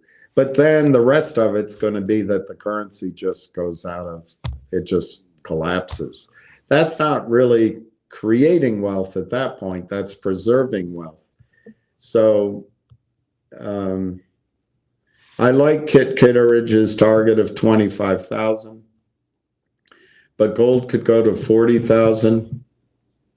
And if it gets to 16 to 1, you're looking at silver at 2,500 an ounce. and you've got over $1 million. Is all of that wealth creation, or is some of that just wealth preservation? I don't know. Be a nice problem to have. all for investing, because it is speculative. $1,500 into Railtown, having Railtown go to 4, selling it, and then buying a monster box. And if you can wait 3, 4, 5 years, I think you can be a millionaire. And I don't know many other paths that I can tell you, strategies that I will give you that chance. I wonder if there's a lot of politics in naming a new pope. Yeah. Catholics like to believe that God chooses it, but I think it's all politics. I hope, and I don't mean to offend anybody, but I hope the Catholic Church can avoid this insanity of wokeness.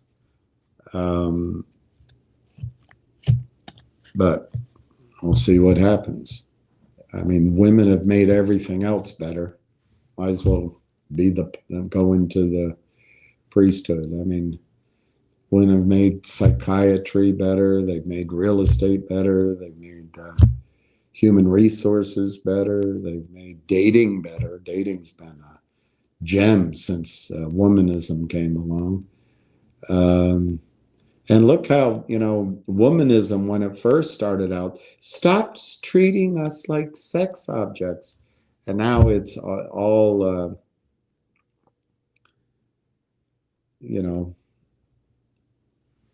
whatever that's called, lonely pans accounts. It's all about being a sexual object. So I think, and women have been great. I was told all the time when I was growing up, what we need is women in charge, because there'll be less war. Men are always taking us to war. Well, it's been great. It's been fantastic. The experience of women being in charge has been terrific. I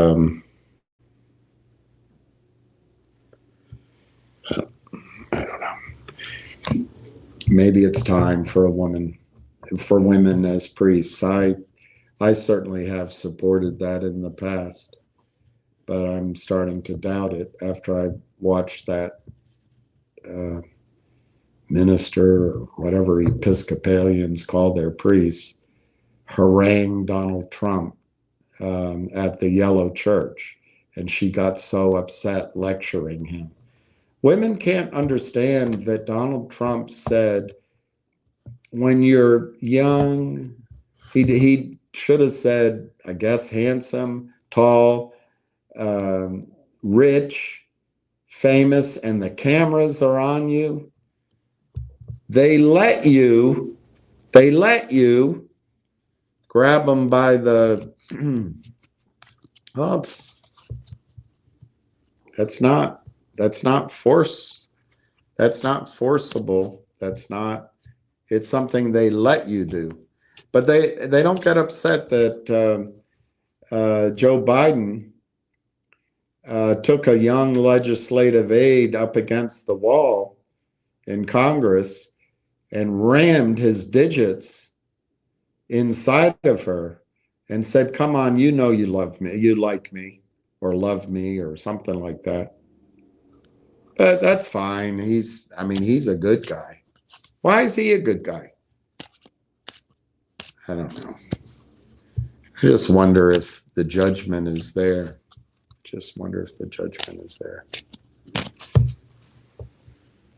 Yeah, I gotta go to the doctor.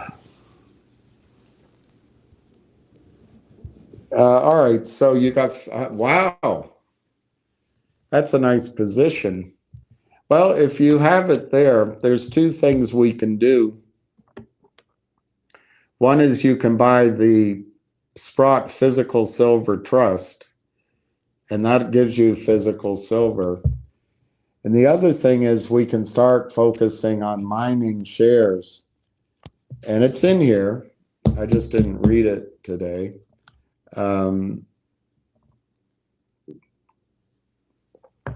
Once gold and silver move, the mining shares can give you a move 10 times the gold and silver move, and higher. And the reason is they just become so profitable. And so you can put some mining shares in your 401k. There are ways of moving the 401k to another place, but I would just stick to the PSLV, which is already up. I think when I started telling you guys about it, it was 7 7/8, and now it's 11. But somebody, I think, corrected me that it's 10 something. But there's several silver companies. There's several miners. And right now, if it's your 401k, I would stick with the creme de la creme. I'll read about them in other situs. But a Barrick Gold, a Newmont Mining, a little bit smaller, I like a Lamas Gold. Even already well priced, but Wheaton Precious Metals.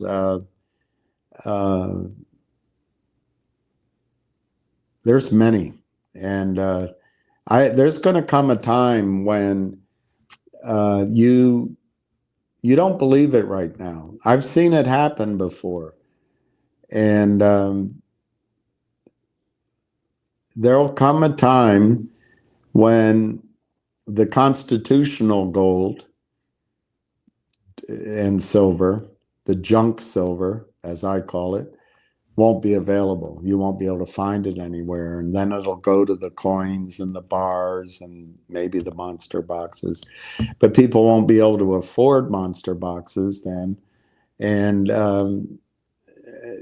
local coin shops will close their doors or they'll just say we're at lunch right now, because they don't have any silver to sell.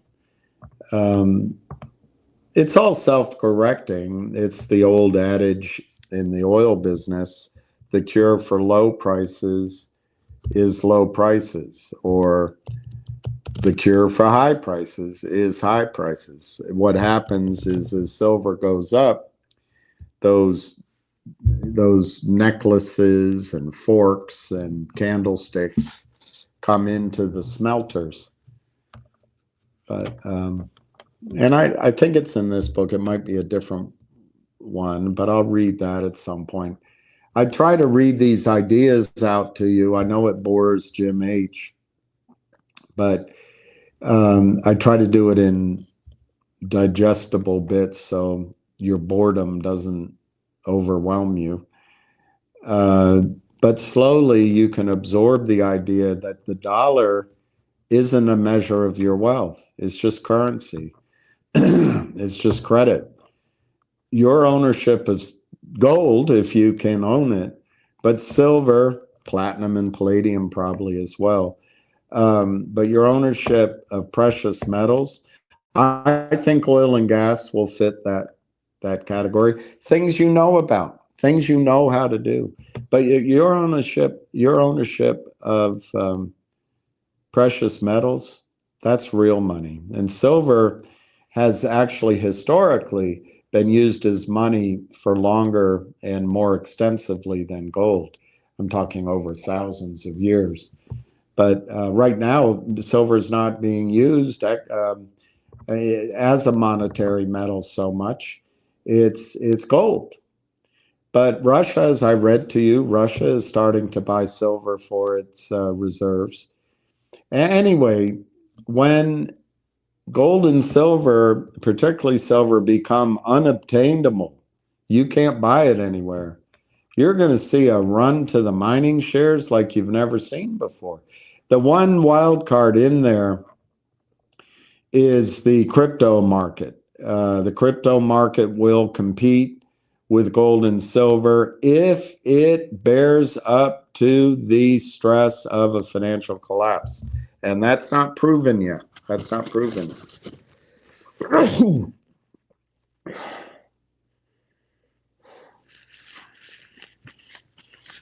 But it should, because all the young people love crypto. All the young people.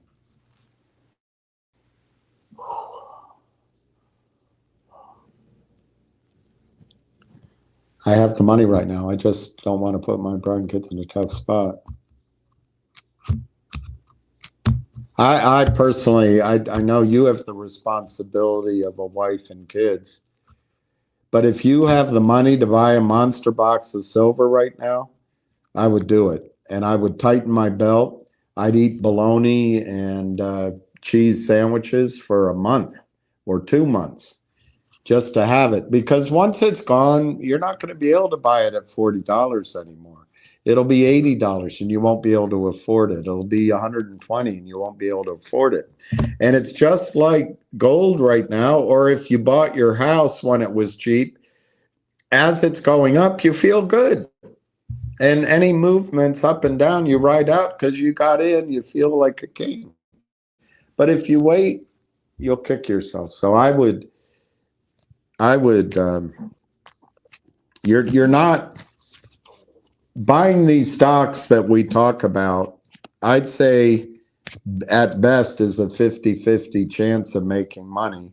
And if you make money, odds are you might push your bet in the next one and lose it. So the reason I've been talking about gold and silver so much over the last few months, even though I talked about it for 2 or 3 years as well, is I just think you're out of time. I do think you're going to have another. I've said this several times. I do think we're going to have a run up in everything, including silver, probably, and then a crash. But I don't think you're going to see silver under 40 for very much longer. And if it corrects from, I think it's going to go to 120.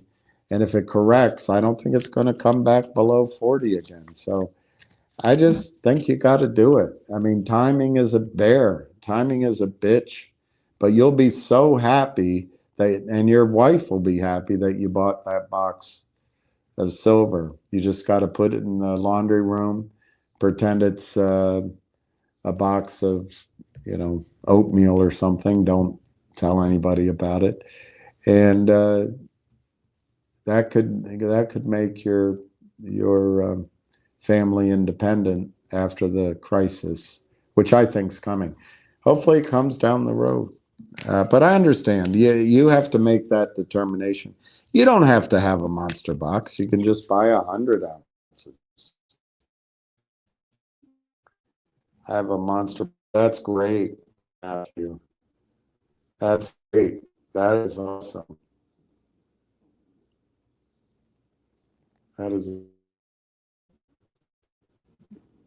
My company won't let me buy PSLV.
Sorry about that.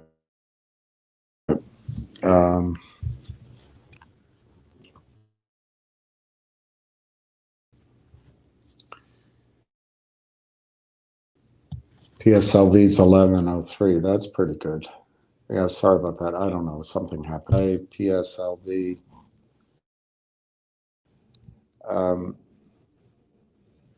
They may have.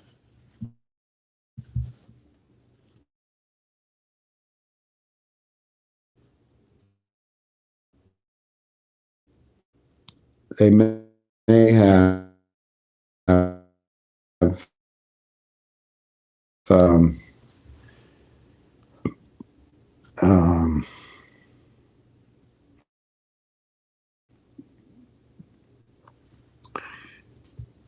precious metals or resource funds that you can buy. Lag the bullion shares? No. I mean, they will right now. They are right now. I can't, I can't click on anything, so I'm going to stop. Shouldn't mining shares lag the bullion shares? Look, the cycle has been so beautiful. We had a 16, no one did. 17, no one did. 18, no one did. 20, no one did. 22, no one did. 23, no one did. 24, no one did. 25, no one did. 26. And now it's 40. But as the bullion prices go up, they catch hold. The ETFs go up, and then some mergers and acquisitions happen. Some of the bigger blue chip companies, so to speak, go up. They merge with some others. Cash flows come on. It goes to the secondary, tertiary, and quaternary mining stocks. It's the same bloody thing that happens every time, but we've already missed the first part of it. But no, I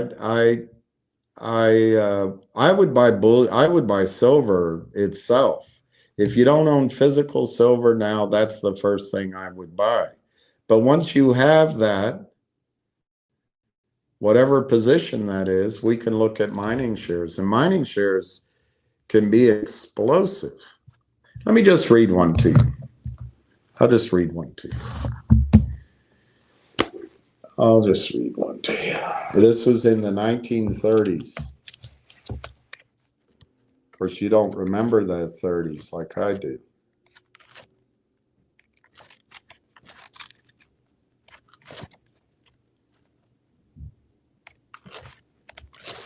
Gotta find it.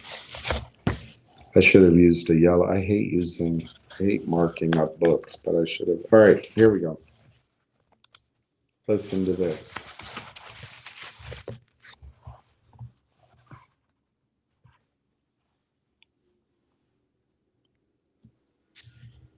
This is on the same book by David Morgan and David Smith, The Second Chance. Are mining stocks tomorrow's blue chip equities?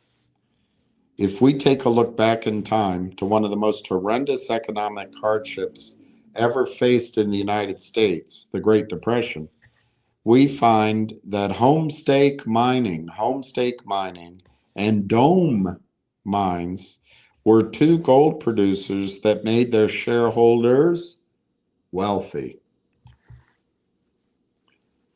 during the Great Depression. Before Barrick Gold acquired Homestake, Homestake was one of the few originals in the Dow component. Gold and gold mining companies have truly stood the test of time.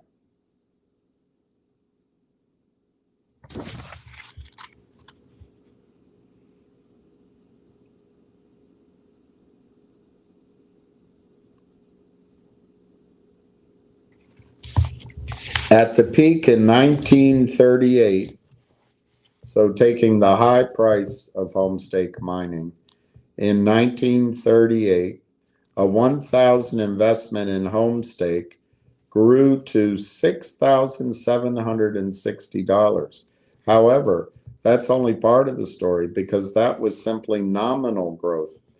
During a deflationary period, which is a depression, every dollar becomes more valuable as time goes on. Moreover, during the next 6 years, Homestake Mining paid out a total of $128 in cash dividends. The 1935 dividend alone reached $56 per share.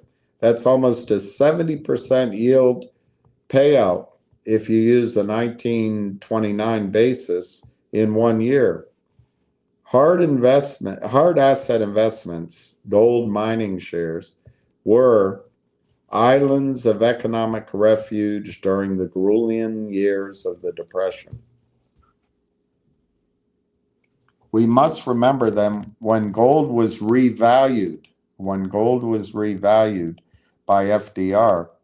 Margins for the gold miners exploded. It was hard to lose money when the newly hiked sales price was guaranteed and your costs were either stable or falling. It was an unexpected bonanza of gargantuan proportions. The Hearst family, who controlled the Homestake mine, rewarded themselves and minority holders with much of its bounty through dividends. Today, it's hard to imagine any gold miner paying out a majority of its earnings that way. But nonetheless, handsome dividends should come. Anyway, I'll stop right there. I don't want to get you all bored again.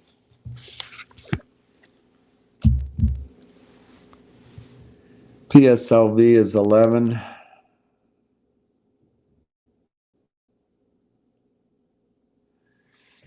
I don't think the government's going to seize anything.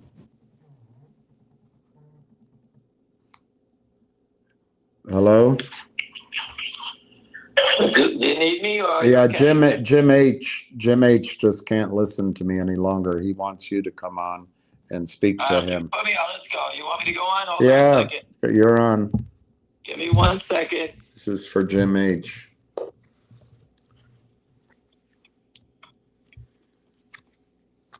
Give me 1 second. Unexpected. I'll answer the phone at a better time. I didn't know you were going to pick up. Someone said that you were live. That's all I know. I just walked in the door. I had to take some family stuff. All right. Let's give it a second, William, because I told a bunch of people that I'm just going live with you now. All right, you can give it a second. Jim H is the only one that's dying to hear. What is Jim H's? He wants to hear your voice. He's tired of listening to you. You want to listen to me? Are you fucking nuts? Jim H wants to listen to you. All right, what does he want to hear? He wants to hear that Finger is going to go up, GBUX is going to go up, that Donald Trump is going to go against the shorts. Okay, let's start there. All right, for your mental patients out here, Trump just threw a haymaker out on Thursday. He wants everyone to investigate the naked shorts and his DJT. It can't just be for his stock. It's got to be for everybody. Devin Nunes is speaking to my friend Tom Runk. Okay, he's getting the data from him. The data that we have, Devin Nunes has on DJT. He knows it's over 1 billion shares. Okay? Devin Nunes knows it's over 1 billion shares. Devin Nunes is well versed on what's going on now. People are coming out of the woodwork telling him. The CEO of Rumble called me up. I spoke with him. He knows he's being screwed. Right? Dan Bongino owns 5% of that. Cash Patel owns DJT. Pam Bondi owns DJT. Trump has to act now because he needs to save the market. Okay? Making the shorts cover, okay, will turn this whole thing around. He has no choice but to do it. He started it. What's he going to say? Oh, I'm sorry, I made a mistake. They know what's going on, and he will make it happen. All right? The stocks that I follow, and there's many others. You can go pick whatever you like. I follow Finger Motion and GBUX. GBUX has been recently. Finger Motion's been for a while. Finger Motion, there's buyers around. There's people buying calls. My friends are buying calls. I got someone bidding 140 for 50,000. Okay, so people are buying it. My friends at Morgan Stanley are buying it. I spoke with them this morning. Multiple times I spoke with them. I told them to buy cheap calls and buy the stock. Never before has it been so clear what's going on. The President of the United States, okay, Devin Nunes, are calling for an investigation into naked shorts. It's right there. What's the outcome going to be there? Oh my God, DJT has 1 billion shares short. You think that's where it's going to end? It's going to go through the whole exchange. And the stocks that people can pay attention to instead of just jumping around, okay? We've been outlining and posting all the information on Finger Motion for a couple of years now. We all know it's Lynn Partners. We know they're using their offshore friends to hide it. We all know that. All right? They're short 250 million shares. And whoever's the real short 2.5 million shares, is 100% tied to Jeff Easton. Because if anybody on this phone call, okay, and you were short a stock at $1.20, 2.5 million shares, the market is crashing and your stock is going up. Trust me, nobody in the world would stay with this position. No one. The most they can make is $1.20, and each day they have to pay for the right to be short this stock. So tomorrow, the most they can make is $1.19 on all their shares.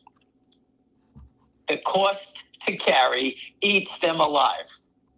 There's no free rides here. You got to pay. So whoever's short 2.5 billion is a buffoon and a fraud and is tied to the naked shorts. End the conversations. I'll use that person as, what's his name, his mother, Jeff Easton's mom. That's how stupid this trade is. No one would do this trade except this idiot or friends tied to him. That's the only person that would do this trade.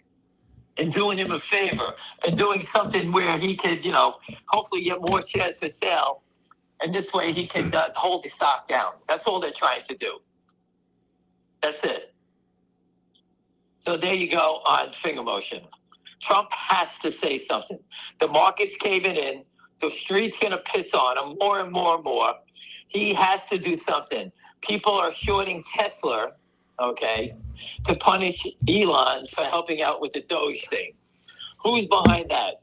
I would have to say it's going to be some high-ranking Democrats who want to punish Elon to leave the Doge. They don't want they don't want that guy's brain power and his people running around upsetting and exposing all the criminal activity in the government, which is going on. They're shutting down all this spending. They're going to go criminally after all these people that have stolen money. And for that, they're punishing Elon. And trust me, they have powerful people on the other side. Who knows? It could be these big funds out of Switzerland, anywhere, that could be shorting Tesla, pushing it down. Anybody could do it. So I believe it's an all-out attack against Elon Musk and the government here. They need to fight back. And Trump has said he's going to do it. If you don't believe it, it's not me saying it. It's the president saying it. And the chairman of his company, Devin Nunes. It's there, black and white. I put it out 1,000 times. Do your homework. It's right there. You don't have to do a lot of homework. You just have to look. I made it easy for you. I put up 9,000 photos with one sentence. If you don't understand at that point, then you don't belong here at all. Anyone who is against this, okay, even if you hate us, let's see the shorts cover. Let's clear up this haze that no one knows what's going on. And let's see what happens when they have to settle all the unsettled trades. What happens? Then you'll stop talking shit and you'll see. Who is against security fraud? All right. I don't own all these stocks, but we certainly don't want to see everybody get their pensions ripped off. The police, firemen, those poor bastards don't even know what they're doing. Poor kids that join the military, put money into the stock market, they all get robbed, and they got to give up their lives and get shot on top of it. Over what? Over security fraud? Over guys like Jeff Easton, the Kramers, Yorkville, Ken Griffin, or the guy from Virtue? They're criminals. That's all we need. More billionaires than everyone else being broke. These guys are not billionaires, they're criminals. It has to be fixed. If you don't think it should be fixed, then shame on you. Because your family and yourself are going to get wiped out.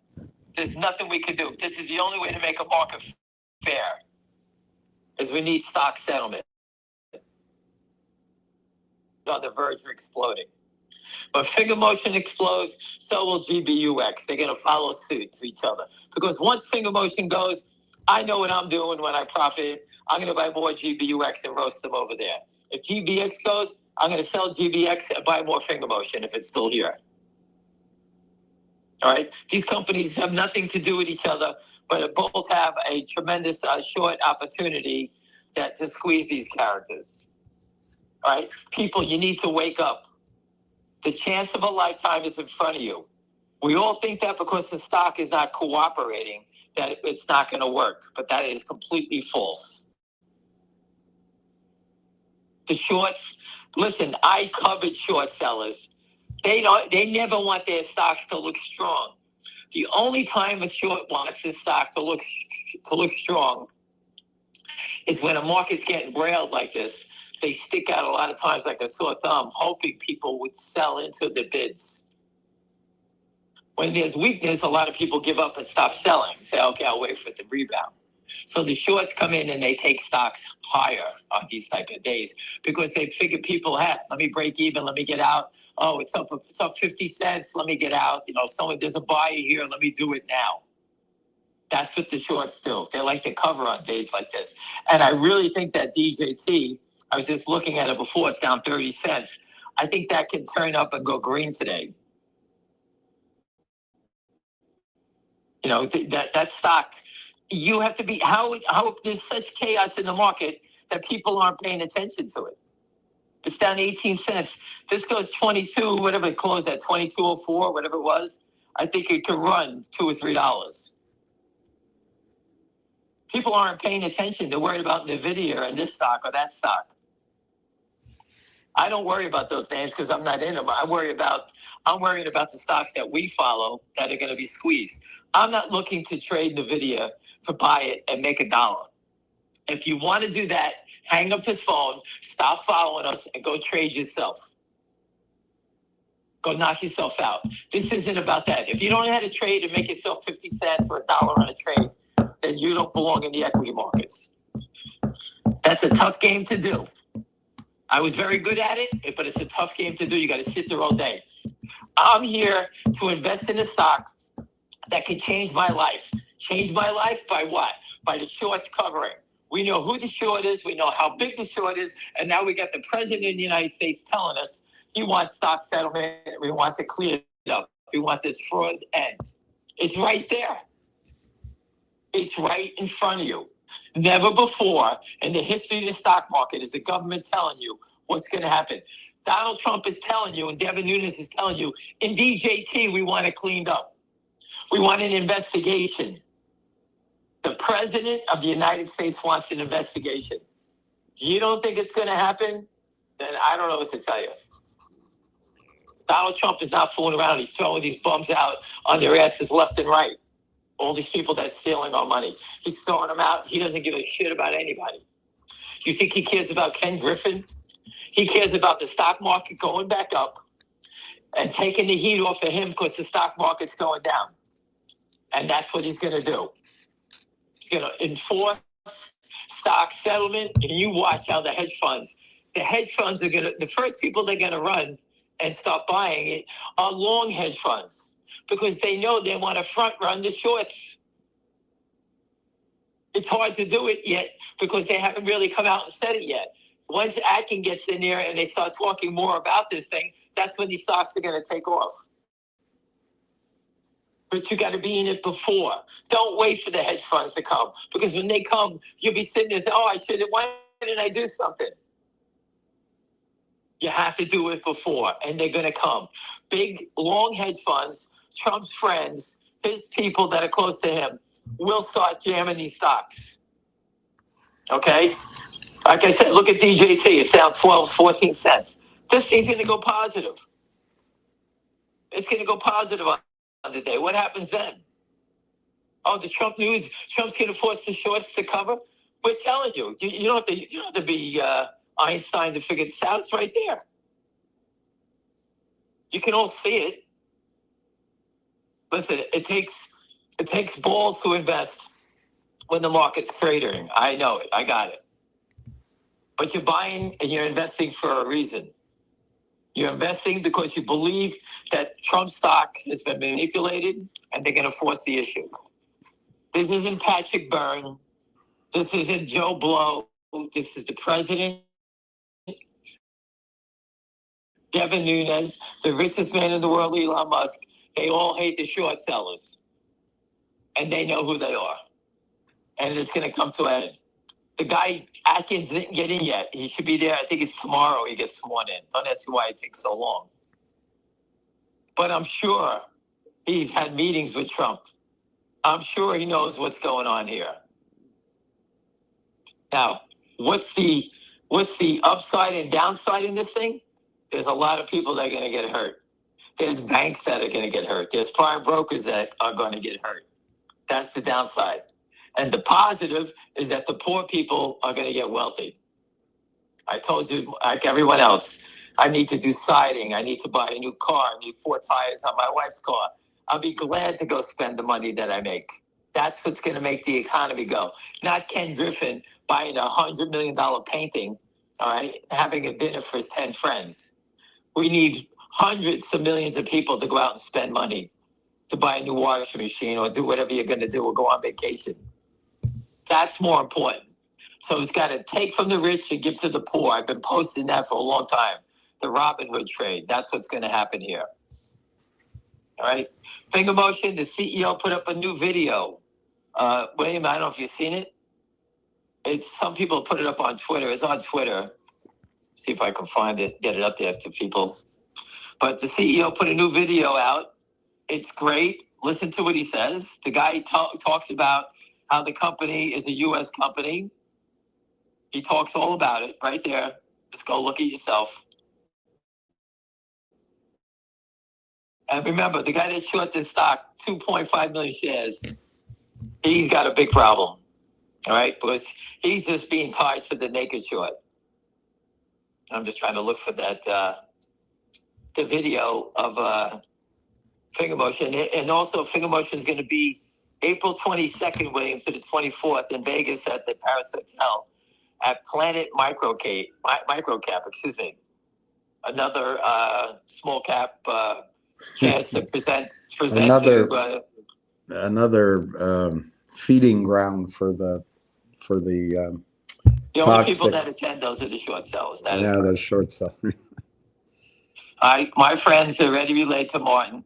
Don't speak to anybody. Just fair disclosure. Don't try to they try to befriend you. They try to do this. They try to do that. Don't look at DJT up on the day. There you go. So as a trader, I would have been buying the stock down 15 cents. And now I got a chance here where I could sell it, right, at 22.05, whatever.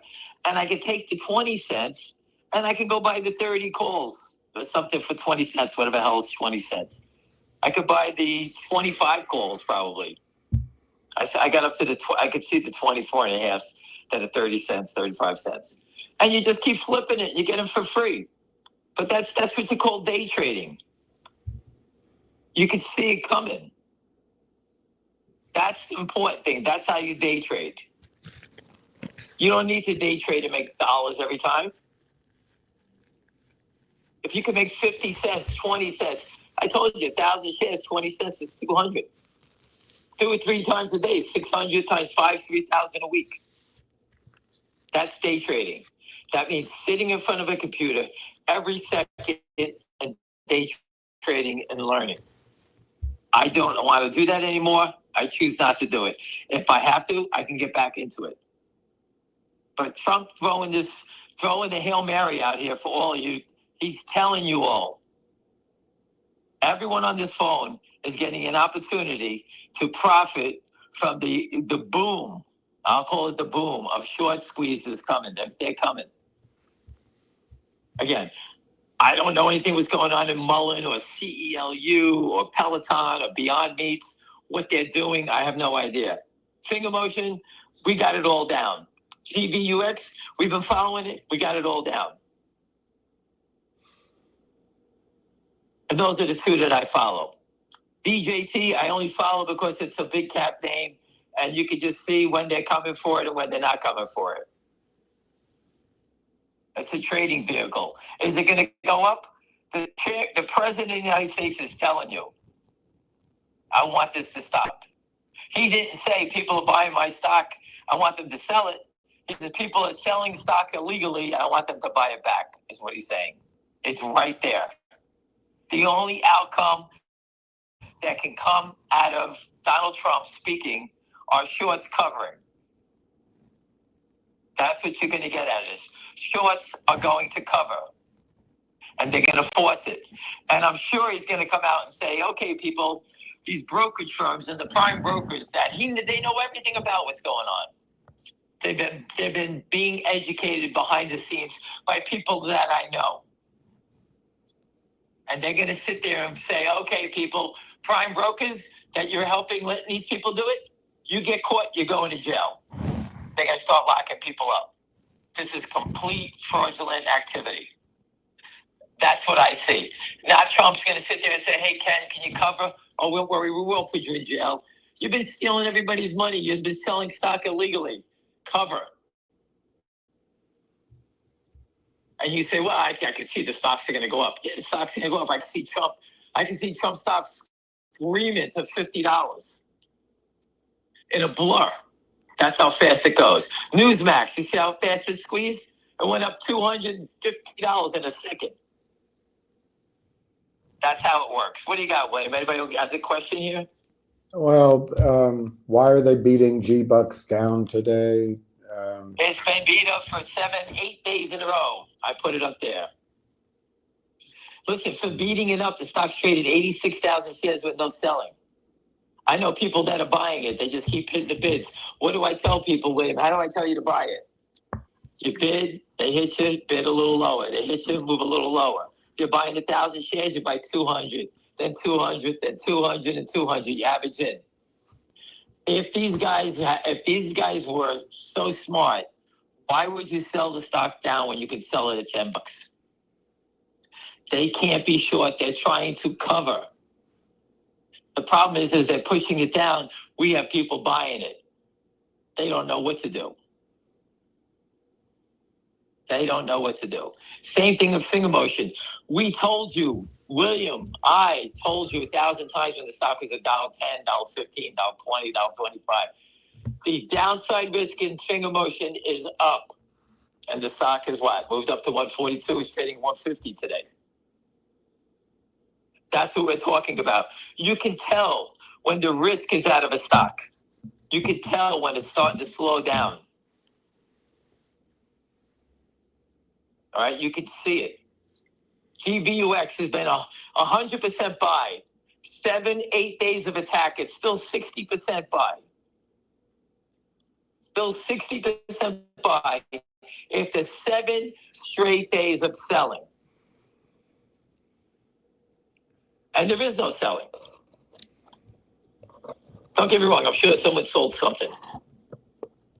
They gave up. They did this. They did that. All the information is right there. It's 3 million shares to cover. And the 86,000 share volume day, that's not indicative of what this stock is. This stock's going to trade 10 to 15 or 20,000 shares a day. How do you cover 3 million? If they bought every share, it would be brutal to cover. Think about when they have to compete with other people trying to buy it. It's going to be impossible. All right, so if I bought DJT while I was on the phone with you, 21.85, 25, 21.90, it's 20. I could have made 20 cents already. That's trading. Or I could sit there and hold on and say, okay, I think it's going to go higher. But you know what? When you're trading names, you can flip them all day long, go back and forth, back and forth. You know, if you can make it 50 cents on 1,000 shares on the whole day going back and forth, it's 500 a day, 2,500 a week, 10,000 a month. But you have to know when to spot when a stock is going to turn. And I pointed out to you, I told you it was going to go green. I think some of these other names are going to go green too. Listen, I think finger motion, there is no selling. There's buying. I think in a second, this thing could be too big.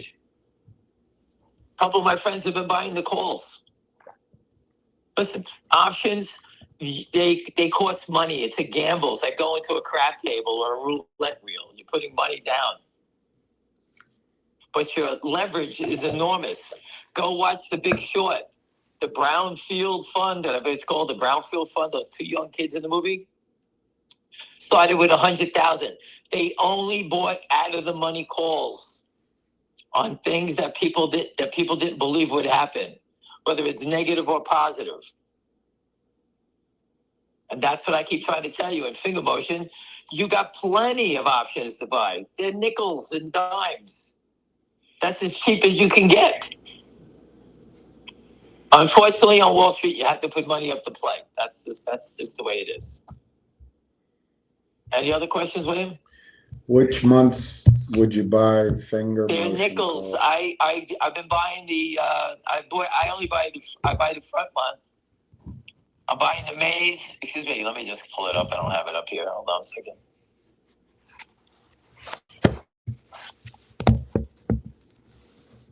The May 3s are a nickel. Just bought 150 of them at a nickel. I don't need to buy the 2s. The 3s to me, I'd rather have more. I'll do the math for you. Let's say I bought 70 of the 2s at a dime. I'll round it out, make it 100. Stock goes to 10. 10 minus 2 is 8 times 100, and that's how much money I would make. Because it's 100 calls is 10,000 shares. So I would make $80,000. If I bought 200 of the 3s at a nickel, and the stock goes to 10, 10 minus 3 is 7 times 20,000 shares is 140,000. So I'd rather have more than less, because if the stock is going to go more than 50 cents, I'd rather own the ones that I have more of. If the stock's going 50 cents, obviously by the 2s at a dime, you could sell them at 60 or 70 cents. And the 3s, if the stock ever went up 60 or 70 cents, those will be trading 10 to 20 cents. So you could double your money there too. That's how I look at options. I just gave you the math on how it works. And if I lose, I lose. I got it. 200 calls at a nickel is $1,000.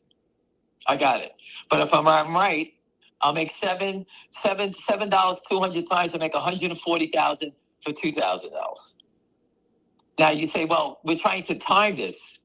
Well, timing it is not easy. But we got the president of the United States telling you, and his stock is going up now. 22.27, William. Mm-hmm. Not a bad pick, right? Yeah. And I'm not even really watching it. Imagine if I put the time in and watched it all day. Hold on a second. My grandson just walked in. Hold on a second. He walks?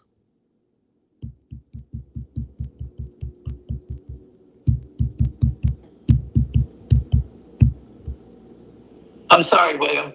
Your grandson walks already? He walks. He calls me an idiot. I made my daughter buy finger motion. I made my son-in-law buy it in his pension. I made his family buy it. Everyone's going to hate me or love me. It's either one or the other, right? I'm equal opportunity. I tell everybody. Did I lose you, William? No, I'm here. Okay. Any questions? Let's go. Do you think these shorts are aware of the statement that was made by Devin Nunes on Thursday? Absolutely. Well, they know it. If they know, why are they pushing their luck? Because they're dead. Do you understand how hard it's going to be to cover? These guys never cover. Go back and look at all the stocks they murdered. MULN, CELU. They don't cover them. Peloton, Beyond Meats, TLRY. They just murder them all.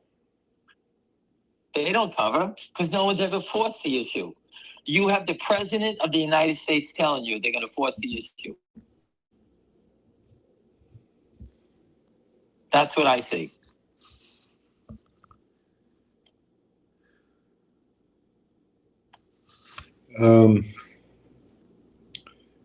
You've answered GBUX.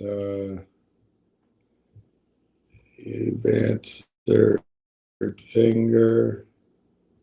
Trump doesn't care if the market goes down, he said. Trump said that? Yeah, I think that's something whoever's saying that, go watch Trump when they grill him tonight on CNN saying, hey, you're destroying the stock market. What are you doing? What do you think he's going to say? I don't care.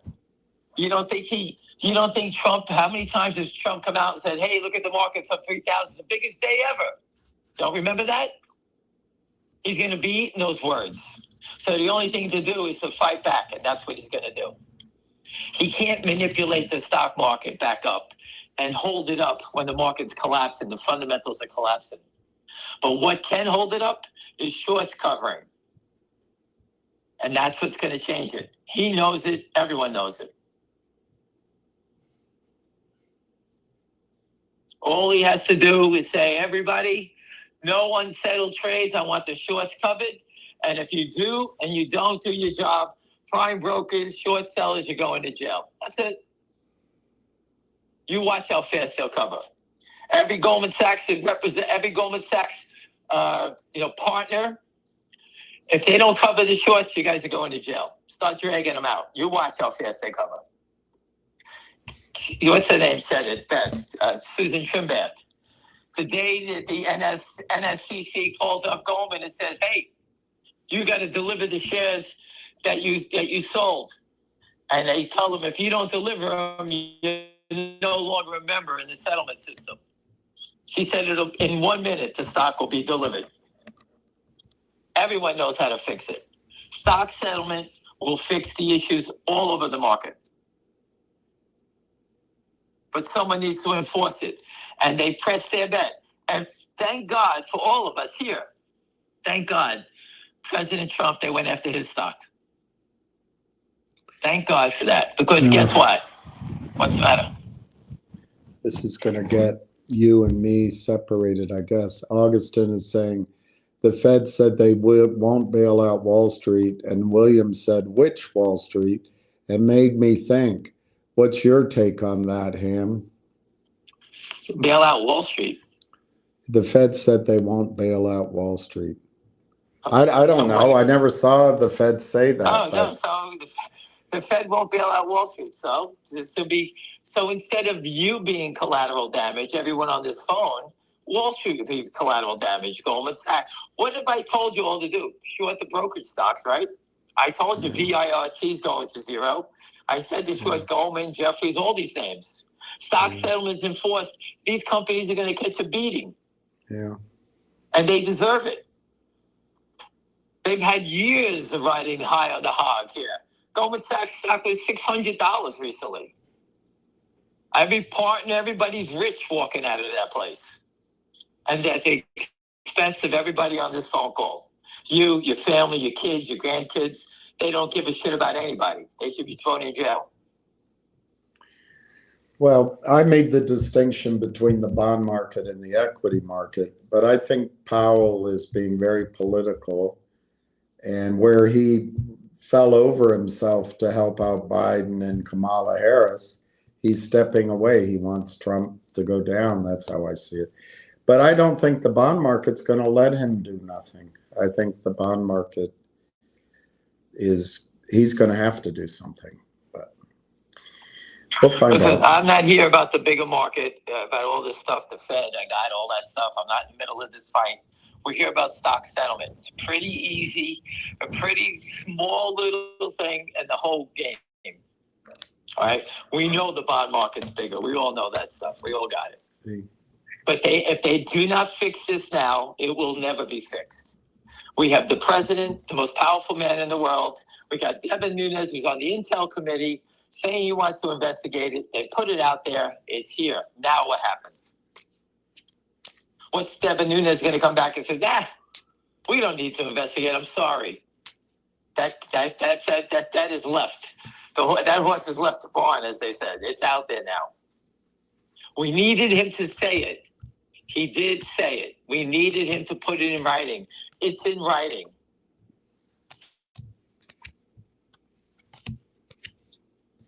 There's nothing more. You can't ask for anything more.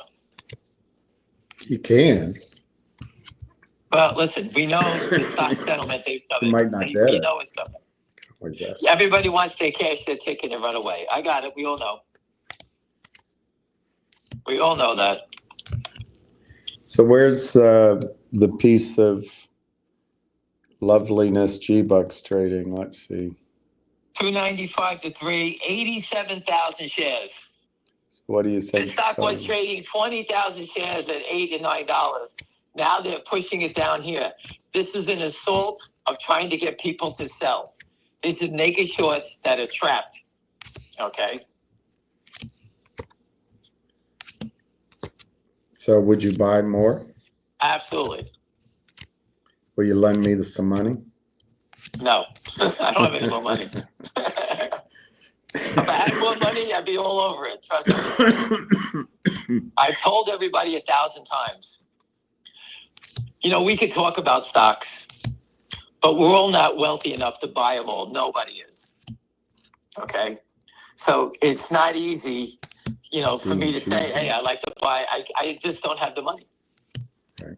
I could have sold GBUX at 10, not once, 2 times, and I did not sell it. Because I believe what we have, and I believe it's going to 100 to 150 bucks. You can buy it at 3 and sell it at 7 for all I care. I could care less. But the guy from ASCM, they're going to jail.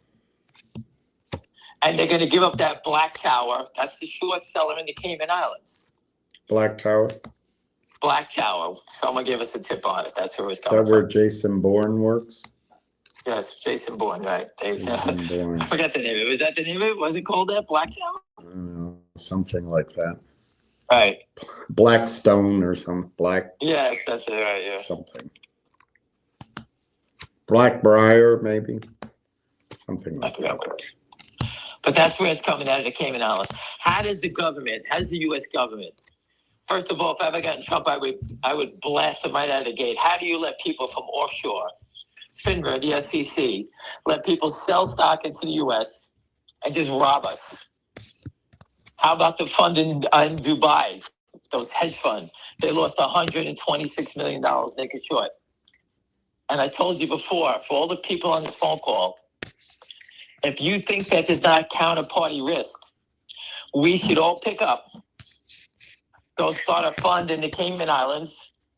We can go naked short. Why would you naked short finger books, at $1.40 and GBUX at $3? Why don't we go short Costco, Netflix, $900 stocks? Right? All you gotta do is a couple of thousand shares a day, right? You make a lot more money. What's this story about the hedge fund in Dubai? The hedge fund in Dubai was naked shorting. It got squeezed and lost $126 million. Wow. And now they're being investigated. They're going to go to jail, these people, for fraud. It's a lot of squid. $126 million naked shorting into the U.S. out of Dubai. But they were just amateurs, and the problem is the time zone. You got it. There you go. They got caught, got squeezed, and they lost $126 million. There you go. I don't know what stock it was. They don't tell you. That money's gone. Yep. DJT 2234. People, I'm just trying to show you that you have to have an eye for this. And it comes with doing it over and over again. You can tell when a stock is going to turn. What's the underlying strength? What is it? What's the reason for the pop? Well, to me, it was Trump speaking and Devin Nunes speaking that they're going to force stock settlement. And that's why when the stock started to turn up again, it says someone's trying to cover. And that's when I would have jumped in and bought it. All right, think about it. You bought just 1,000 shares. You have 500. You have $500. Take that money, go buy some cheap calls, and you have to look at it again. And I can play for free. And you say, well, you're not playing free. You're using your profit. Yeah, I know what I'm doing. That's using your profit, right? That means playing for free. The more times you can do this and play for free, the better off you are. And I said the same thing 1,000 times. So you got my cough, huh? That's something. Nightmare. Yeah, you'll get rid of it by New Year's Eve, I think. It's a pain in the ass to get rid of. I don't know what it is. It's not fun. Yeah, it's the plague. So DJT, again, you see it. Now, DJT is going. If anyone had a brain, you look for what other stocks in the group that would go. Well, it's not DJT, the group. There's nothing around with it. It's naked shorted stocks. What stocks that are naked shorted that can rally like DJT if they have a forced stock settlement? Well, I'm telling you, I follow GBUX and finger motion. The volatility in finger motion is non-existent. It went to $1.50. They pushed it to $1.40. It's $1.42. Where's the volatility? GBUX, they need volatility. They need people to sell. So they're giving you the opportunity to buy the dips. Finger motion's been in the same spot. Give up and down 10 cents either way. It ran up to $1.83, they beat it back down. It dug in, it's bouncing back up again. It went to $1.50. Friday closed at $1. Thursday closed at $1.50. Opened at $1.50, $1.53 today. They pushed it down. Well, it's not going down. So if it's not going down, that means it's going to go up.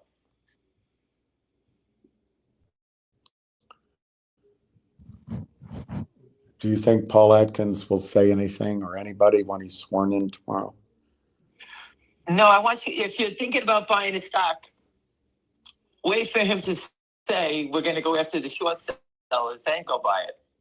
Because then you could be playing $12 for Finger and $50 for DJT and $14 for GBUX. That's what you should do.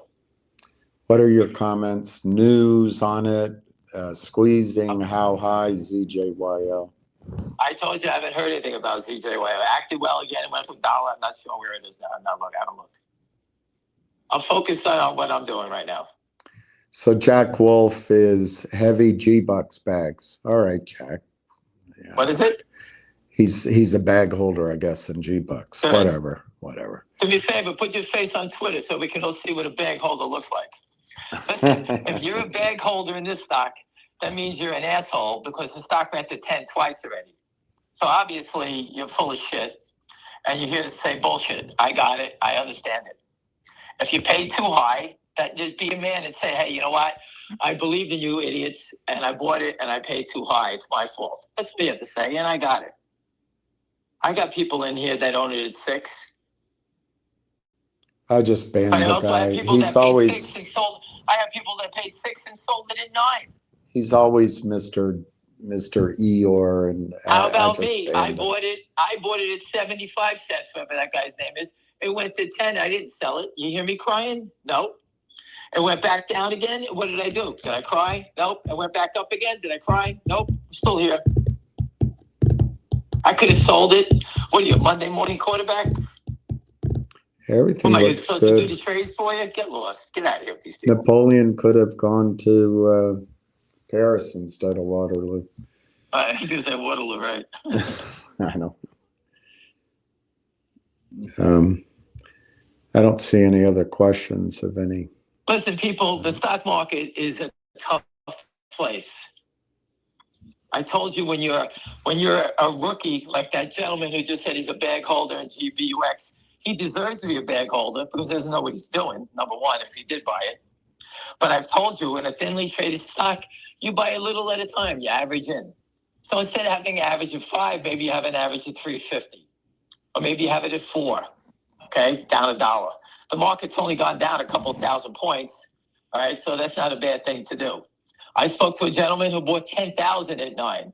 What did he do? He's been buying it down here. He's got his average always down to like 475 now. Every one of these stocks, Jack, is shorted in unlimited quantities by people that don't own the stock. That's the risk. So you can call yourself a bag holder, but if you've been around for a while, which you've been, you know that's the risk and that they go down. So anyway, let's not talk to him anymore.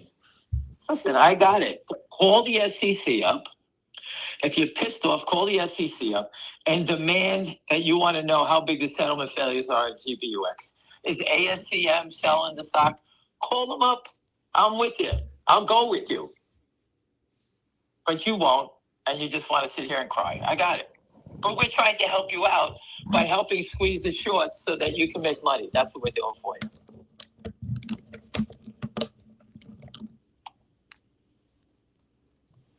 Anything else, William? We got 3:45 here. I'm okay if you got it to do. There's nothing else. Wow, look at this. DJT is now 22.46. How's that? For the guy who thinks that I suck at doing this, I just picked one for you. How's that? It's pretty good. You could have made $2 on calls in the last. If I could have bought DJT where I said to it, I'm sure the calls, if I went not far out of the money, I'm sure I could have probably made myself 50 cents already in options. You buy 100 of them, that's $5,000. And you can buy your mother dinner and your. I can buy my mother dinner, but that's how you do it. And she says the reason that I pick stocks like this is because the risk reward is off the charts. DJT, people are buying it and flipping it. I would be buying it and flipping it, trying to make whatever I can, and then buying some cheap calls. That's my investment would be in DJT. That's it. I don't have anything, but that's what I would be doing. Nothing more. That's it. You could do it all day long because it's very active. And there's a lot of volatility. But you can tell when the shorts are trying to cover. I just told you that.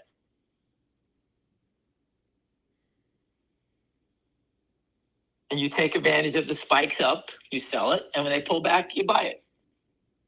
It's setting up DJT for the perfect buy the dip, sell the rip. All right, that's what it's setting up for. The buy the dip could sell the rip could last today, it could last 2 months. But it's in play like that now. Because the shorts are trying to cover. And you say, why aren't the shorts covering finger motion? Because they can't. If the guy was just to cover the 2.5 million that he's short, the real short, the stock would be 10. Okay, if they weren't holding it down. Once the naked short stops selling and the other guy has to buy the 2.5 back, the stock will be 10. Easy 10. And you say, wow, you're full of shit. Well, I watched Root and I posted it every day. Root was up $15 to $20 on 200,000 shares. Imagine this thing going up with 2.5 million to come in, no selling. It could be 10 to 20. And then when the naked short comes in, forget it. That's what's going to really light this candle.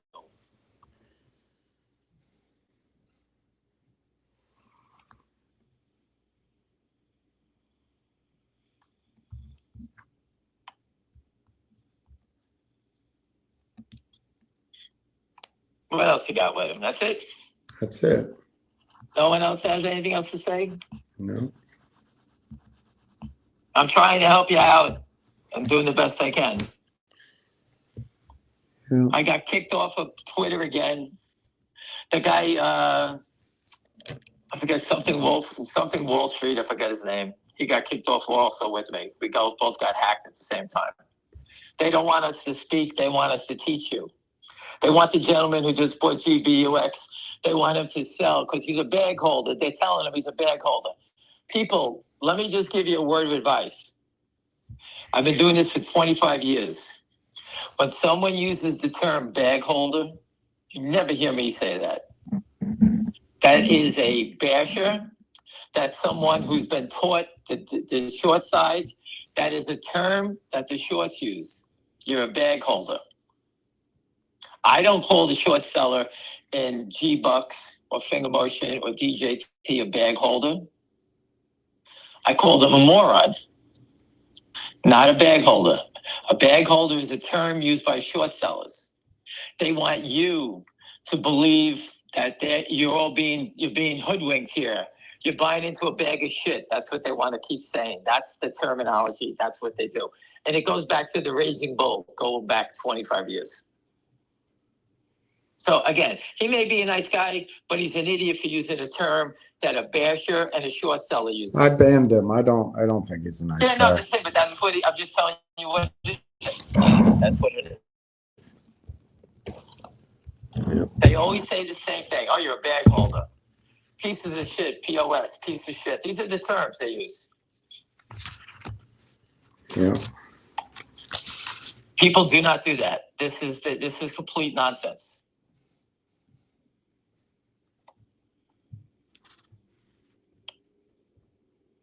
So if you bought the DJT, like I said, you're up 50 cents. What are you doing? Let's say I bought 1,000 shares. You could sell 500 shares, take away the 50 cents you made. So 50 cents from 22.80, let's say 22.80. Now you own 500 shares at 22.30. You can do it that way. You could sell the 1,000, put the 500 in your pocket. You could sell the 1,000, take the 500 and buy cheap calls. Those are your three combinations. But you have to make a determination on your own whether you still believe the stock is going higher, if you just want to make a trade, or you want to stay with it longer, you'll lower your costs because you take away 22.80 minus 50 cents profit, you're under 22.30. And you say, I'm going to hold on. If it breaks 22.30, I'll throw in the towel. 21.30, excuse me.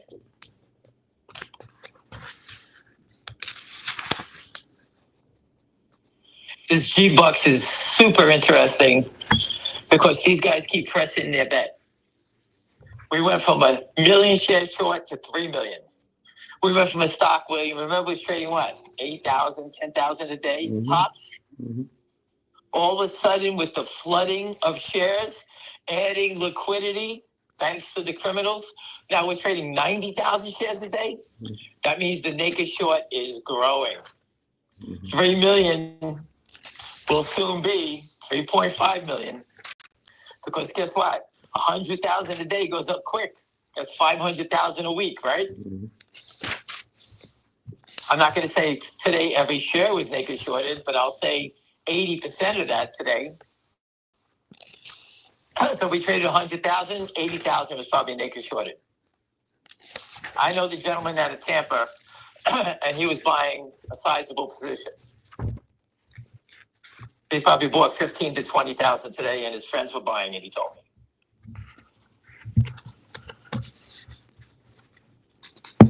And there goes GBUX back over 3, 310, 315, and it starts to turn.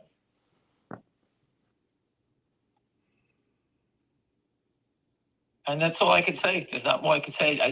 I can only say the same things that Trump is saying. His stock is up again. The market's crashing, but Donald Trump's stock is up. Come on, President Trump.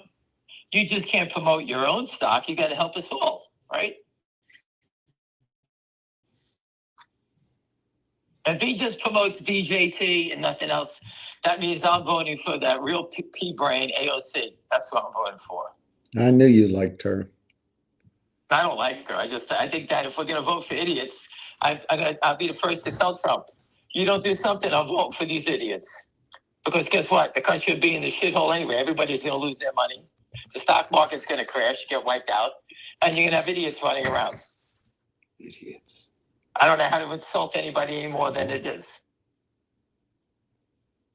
Meanwhile, did you see the thing? AOC's sister was scratching Tesla cars and got busted for it. And she's trying to get her off. I mean, come on. What the hell are you beating up on Elon Musk for? Because he's exposing the fraud? Because he won't have a baby with her. Okay. Anyway, people, I guess we got 7 minutes to go. There's not much more to say. I've told you everything. I can only tell you, please, if you're thinking of doing it, it's like the lottery. You got to be in it to win it. Do not wait. Because once Atkins speaks, things will be screaming. Now, DJT is going up. Do you think Atkins is going to speak positive about DJT? Do you think he's going to say something? They're going to investigate the naked short selling at DJT? Does anyone think like that? Because I do. And you guys all everyone's looking for a tip. Oh, when they're going to do it? I always told you, follow DJT. I posted it before I got kicked off. And there's you got your steal signal. It's right there. It's going up the day before Atkins gets sworn in. Obviously, shorts are nervous about it. And it'll spread from that stock to the other names. That's how it works.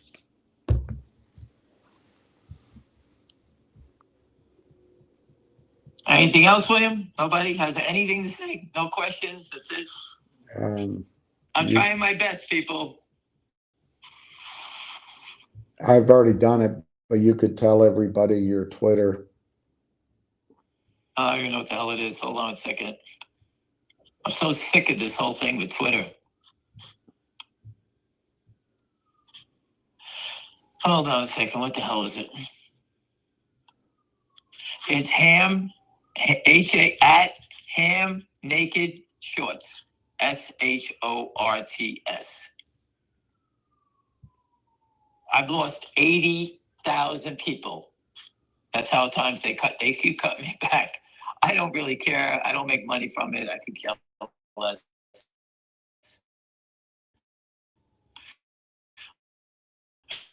I'm just trying to educate the people and that, make sure you guys, you should all learn to open up a crypto wallet. I'm getting a good call on something, William. I don't know what it is. It's going to be a crypto thing, but I'm told it's going to be a hot thing. It's coming out of my friends that own crypto players. I'm going to try to figure out how to open a crypto wallet. I don't know which one you're supposed to use. I don't know. But if you don't, you do, I'm here. We're going to get a call on a crypto play. Well, Coinbase I think Coinbase is the most. I don't know anything about it. But I will, when they do tell me, I will tell you immediately, and I'll tell you what I paid for it, and whatever it is, I don't know I really don't know. But they told me to make sure I open up a wallet, and I haven't done anything yet. So listen, just to have it, you won't hurt you, but just to have it, just in case, All right, doesn't hurt. I don't know how to do it, but I'm going to figure it out, and when I do, I'll let you know. But I haven't done anything yet. GBUX, they knocked it down to 3. It's 314, 316. Finger motion, I don't know why it hasn't moved. It's 41 to 41, 41.42. It's been in the same spot for a long time now. And DJT is 22.50. So if we were trading stocks and DJT was, let's say, a technology stock, Intel's going up, you start jumping on the other technology stocks to play catch up, right? That's how it always works. But people don't understand naked short selling. They all think it's going to be like, you're going to wave a wand and it's going to go. You're talking about changing the whole political landscape and the enforcement on stocks. All right, that's been entrenched since 1988. All right, so again, this is something that is major. It's coming, and it's just, it's going to be a total wipeout to the people that are short, and they all deserve it. They had their opportunities to cover. The market's down today. Why aren't they covering? What are they waiting for? We all say the same thing. What are you waiting for? Why don't you buy it back? They don't buy back a share because if they start buying it, like in finger motion, once they start buying it, the stock will be through the roof. Right? That's exactly what they're afraid of. Well, William, listen, I'll let you go. Go feel better. Go take a nice hot shower. You have to take a lot of showers because you have to break up the mucus in your chest, or else it just gets worse. Yeah, it's you don't belong to a club, so the steam room is off limits to you. Yeah, you don't get the, put your head in the sink and put a towel over your head and let the hot water run, and just maybe get that Vicks. Vicks has these little pills you throw into the hot water. You put your head over a towel over it, and the steam will break up the mucus in your chest. So you got to be ahead of it, William. Don't just sit and do nothing, or else it just gets worse. All right. All right, because you heard what happened to me. You heard me coughing. I couldn't get rid of it. No. But anyway, everyone, listen, have a great night. We'll speak to you tomorrow. Thank you. I hope Trump comes out and slaughters them with Atkins when he gets in. And we're off to the races, and we'll be gone. Thank you, Ham. All right, have a great day.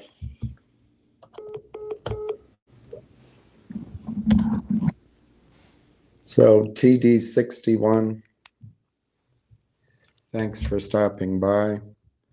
Since you haven't been around for a while, I'm not really going to answer your question because you don't care. You're just here to gloat, and I don't like people gloating. What's your purpose in life? To be a scumbag? To steal? To day trade? Gloat? It's despicable. It really is. But it makes you feel good, right? It is dead. It is dead. You'll have plenty of time if something resurrects.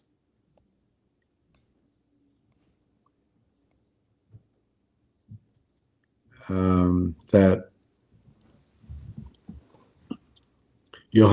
they'll come to you and give you a chance to buy back in. But you're not going to buy in anything. You're just short.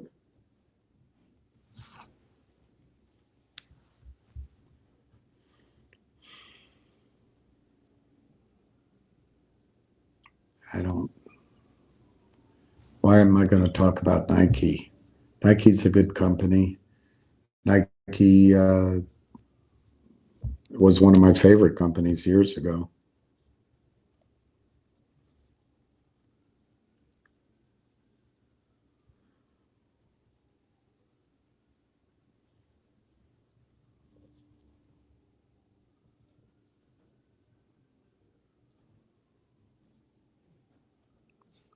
You guys, if you want to get distracted by people, please do, but that's what they count on. And I know I was wrong on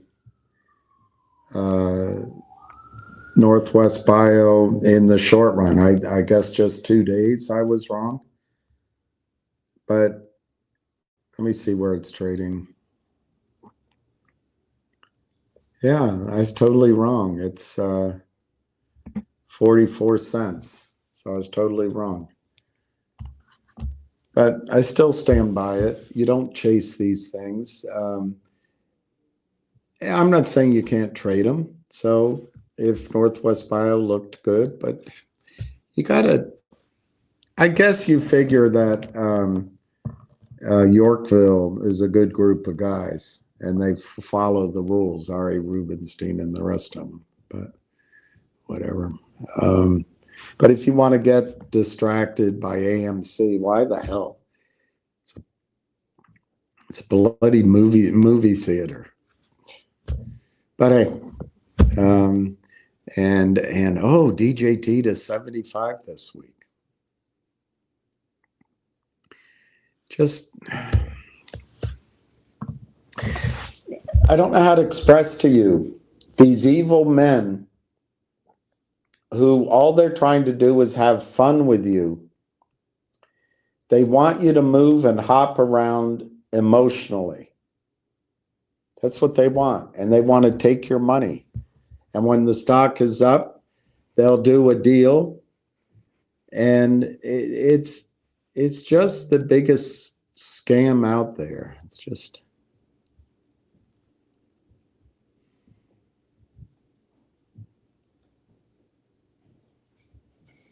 If you lose, say little. If you win, say less. Lup is a word meaning less. Will Trump force a halt on shorting? I don't think so. Ham, I think, feels differently, but I don't think so. Pete the Greek. I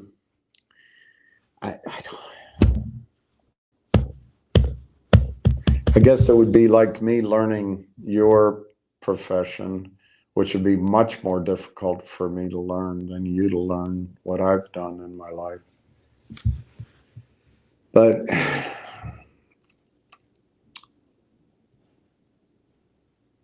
it's the problem. Your brain thinks logically, and your brain thinks in a dreamland. You believe that the regulators care. What does it mean? What does it mean? What does it mean, will Trump force a halt on shorting? What does it mean?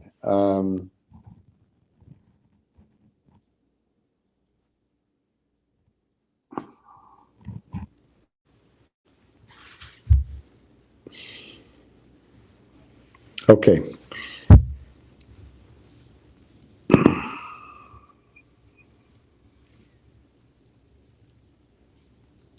There's 3 or 4 different kinds of shorting out there. There's legal shorting, where you borrow the shares and you sell them. In the past, you had type 1 and type 2, you had physical shares and street name shares. Now everything is electronic, so there's no way to tell the difference. You have Goldman Sachs, who lies about everything. They come up with the F3 button, and others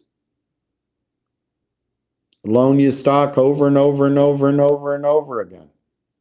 So what legal shorting is, you borrow the shares and you short it. But if the stock loan desk is hypothecating, rehypothecating, and mimeographing, you don't know that something's wrong. The regulator doesn't know, because the big wad of shares out there are all electronic. That legal shorting will never be halted. That's 1. 2 is derivatives. You write up a contract, or you have complicated cross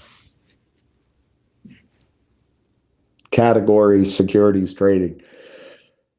You're long the item, but you buy puts, you short the futures, or whatever the hell. I can't even make it all up. It's all computerized, and they're taking little teenies. That's not going to be, he's not going to ban that. But that's out there massively. He's not going to ban that.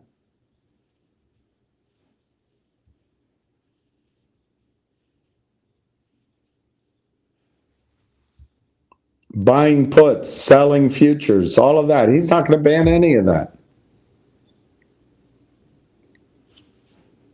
Hey, it's just a stupid question. Force a halt on shorting.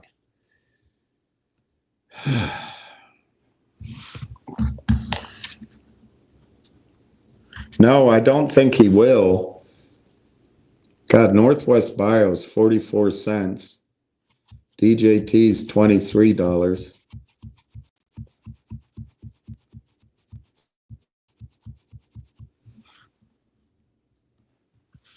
The markets are down.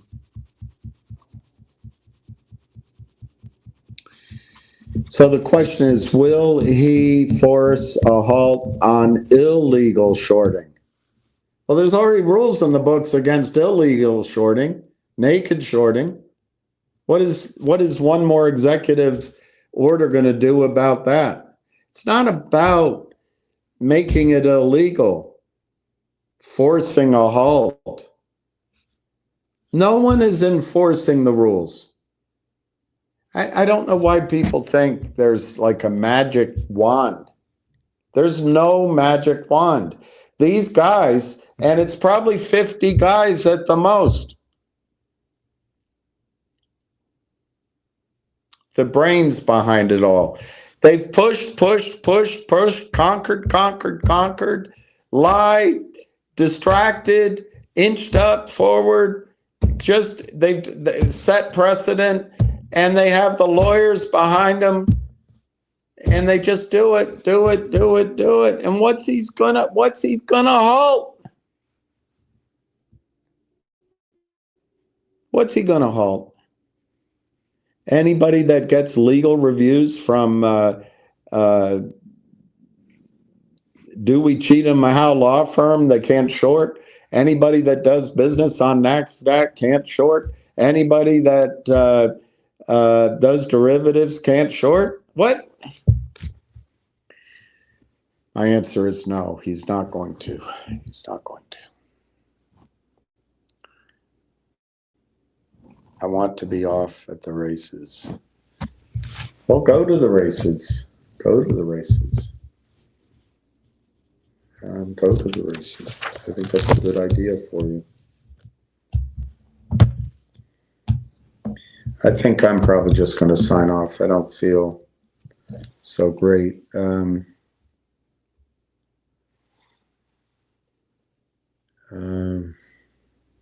Northwest Bio, Augustine, is 44. If people had listened to you instead of me, they could have doubled their money. GBUX ended up at 312.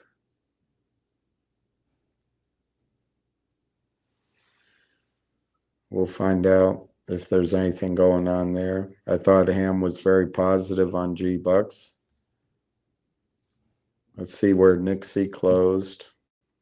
It's stupid stock there. NIXX closed 145.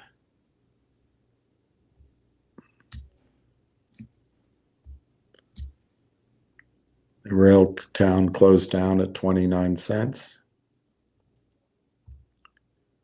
That's the one. And Brent's son was working extra hard for you. Logic closes at 0 by 0. The bid is 0. The ask is 0. The volume is 0. It's great. It's just great. It's just great.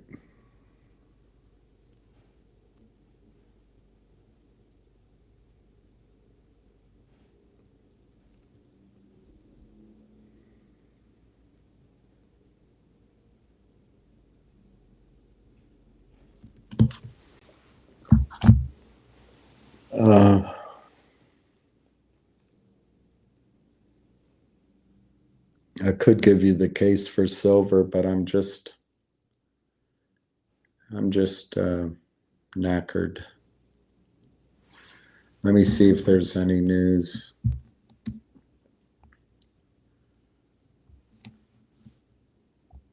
Oh, God. Everything's slow on my service.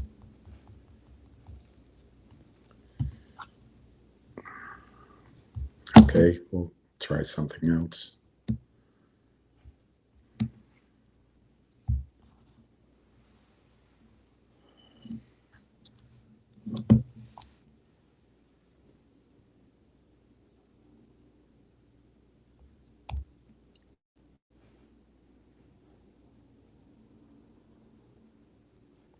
Stocks fall and yields steepen as Trump ramps up pressure on Powell. No kidding. Gold and crypto surge. Dollar and stocks purged as Trump-Fed feud escalates. See, this is Powell just wanting to take down Trump because women let him grab them by the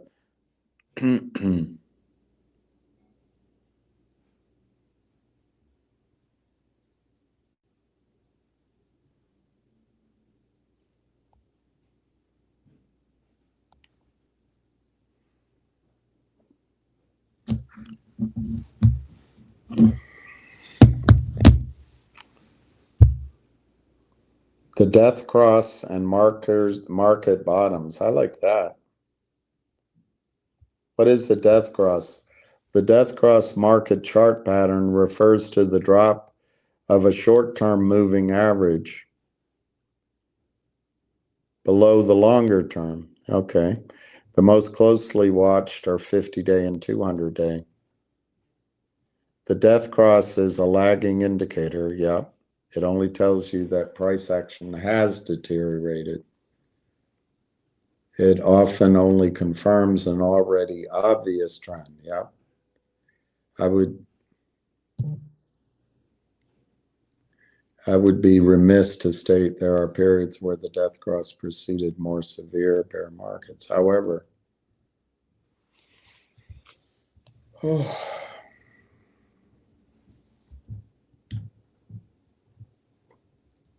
S&P 500 performance after a death cross since 1950.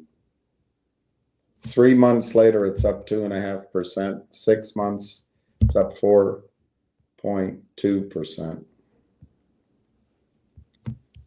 It's interesting.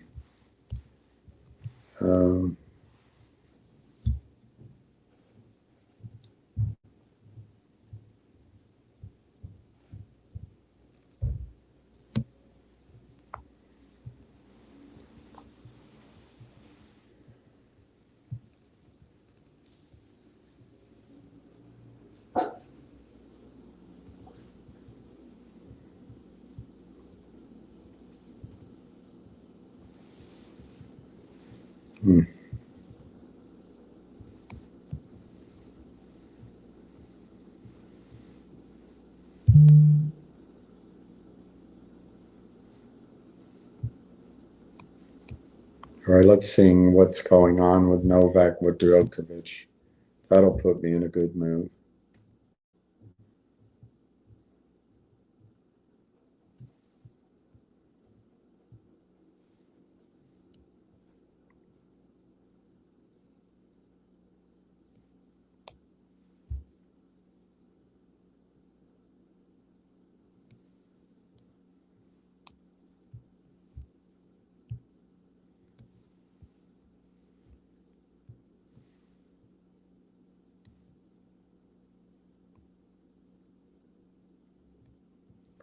All right, let's see. Pope Francis passed away. Yes, I know.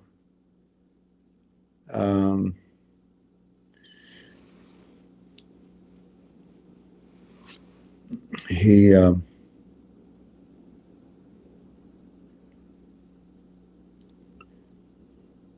mean, Easter is probably as good a time for him to do that as any.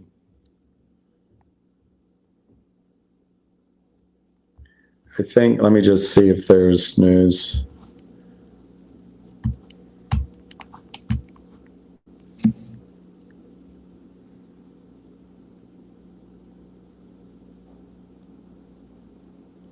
Days left to claim your $1 billion for homeowners overcharged by realtors. Will you receive your payout? No.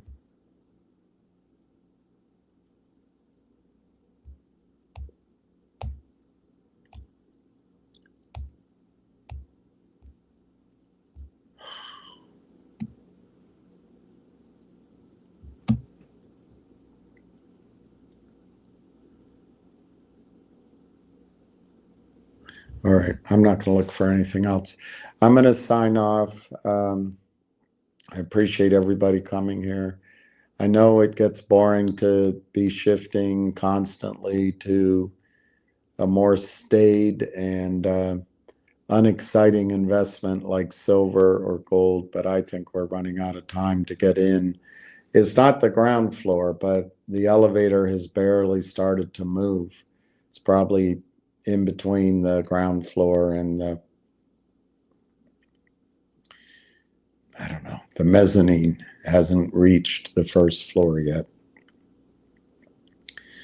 But if I don't talk to you about it, you're not going to start thinking about it. Oh, someone asked me up here. I wanted to answer, I think it was a she. Let me find out up here. Oh, gosh.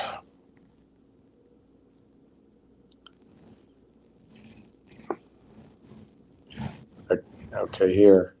What's here? I want to show you what I recommend. I've shown everybody this before, but this is my recommendation.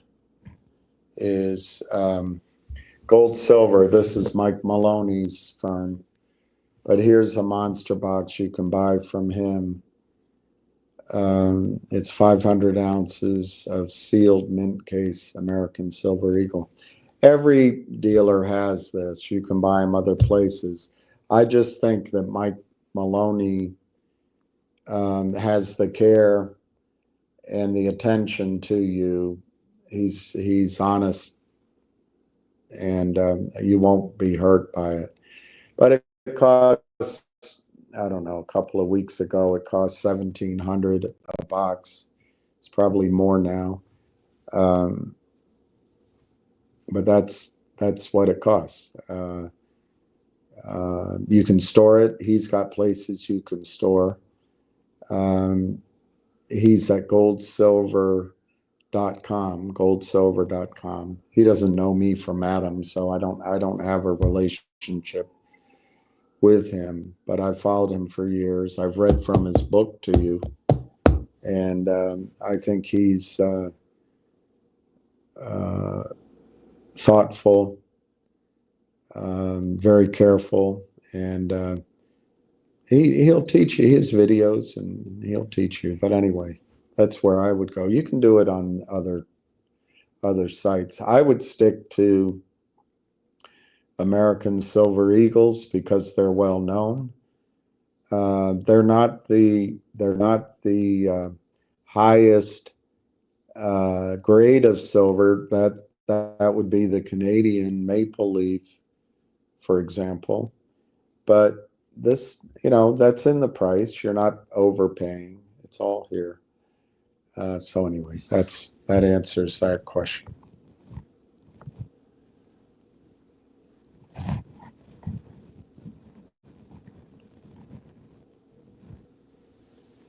Yeah, peace be with you, journeyman. And I will try to get some rest. I'm not Ham. I'm William. Is it possible for DJT warrants to squeeze before the stock? No, that's not likely at all.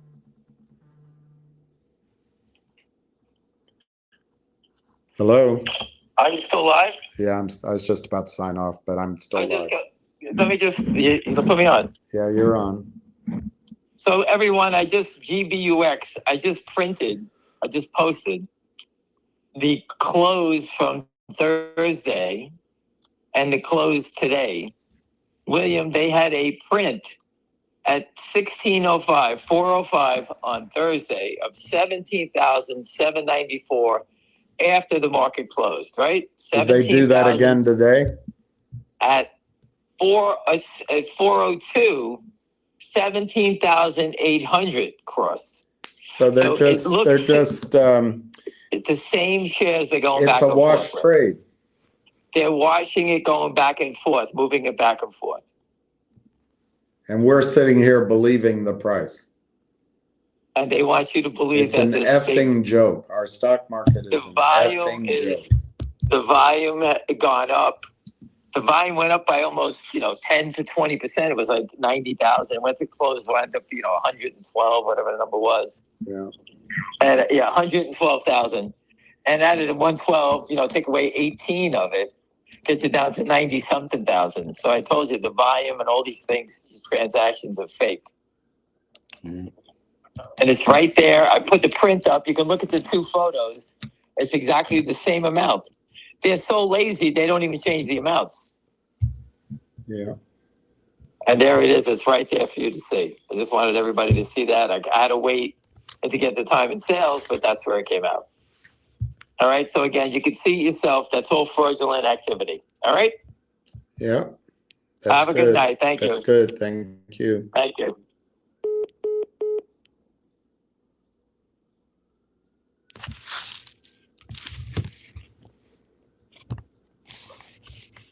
All right. I'm going to go get some rest, or I'll just step off a bridge somewhere.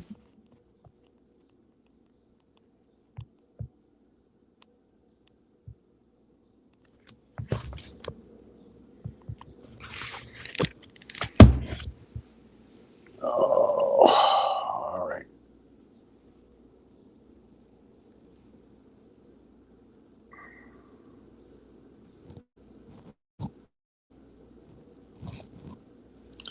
All right. So,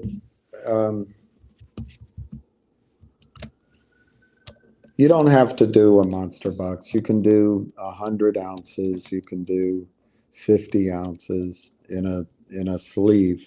Just get a sleeve of silver. Just get anything under $40 while it's here. Next stop 50, 60, 70, 80, 90. Then you'll be scrambling to buy. Anyway, thank you, Donna. Thank everybody. So I'm going to say sayonara. Sayonara, mother. We'll talk again tomorrow. Thanks.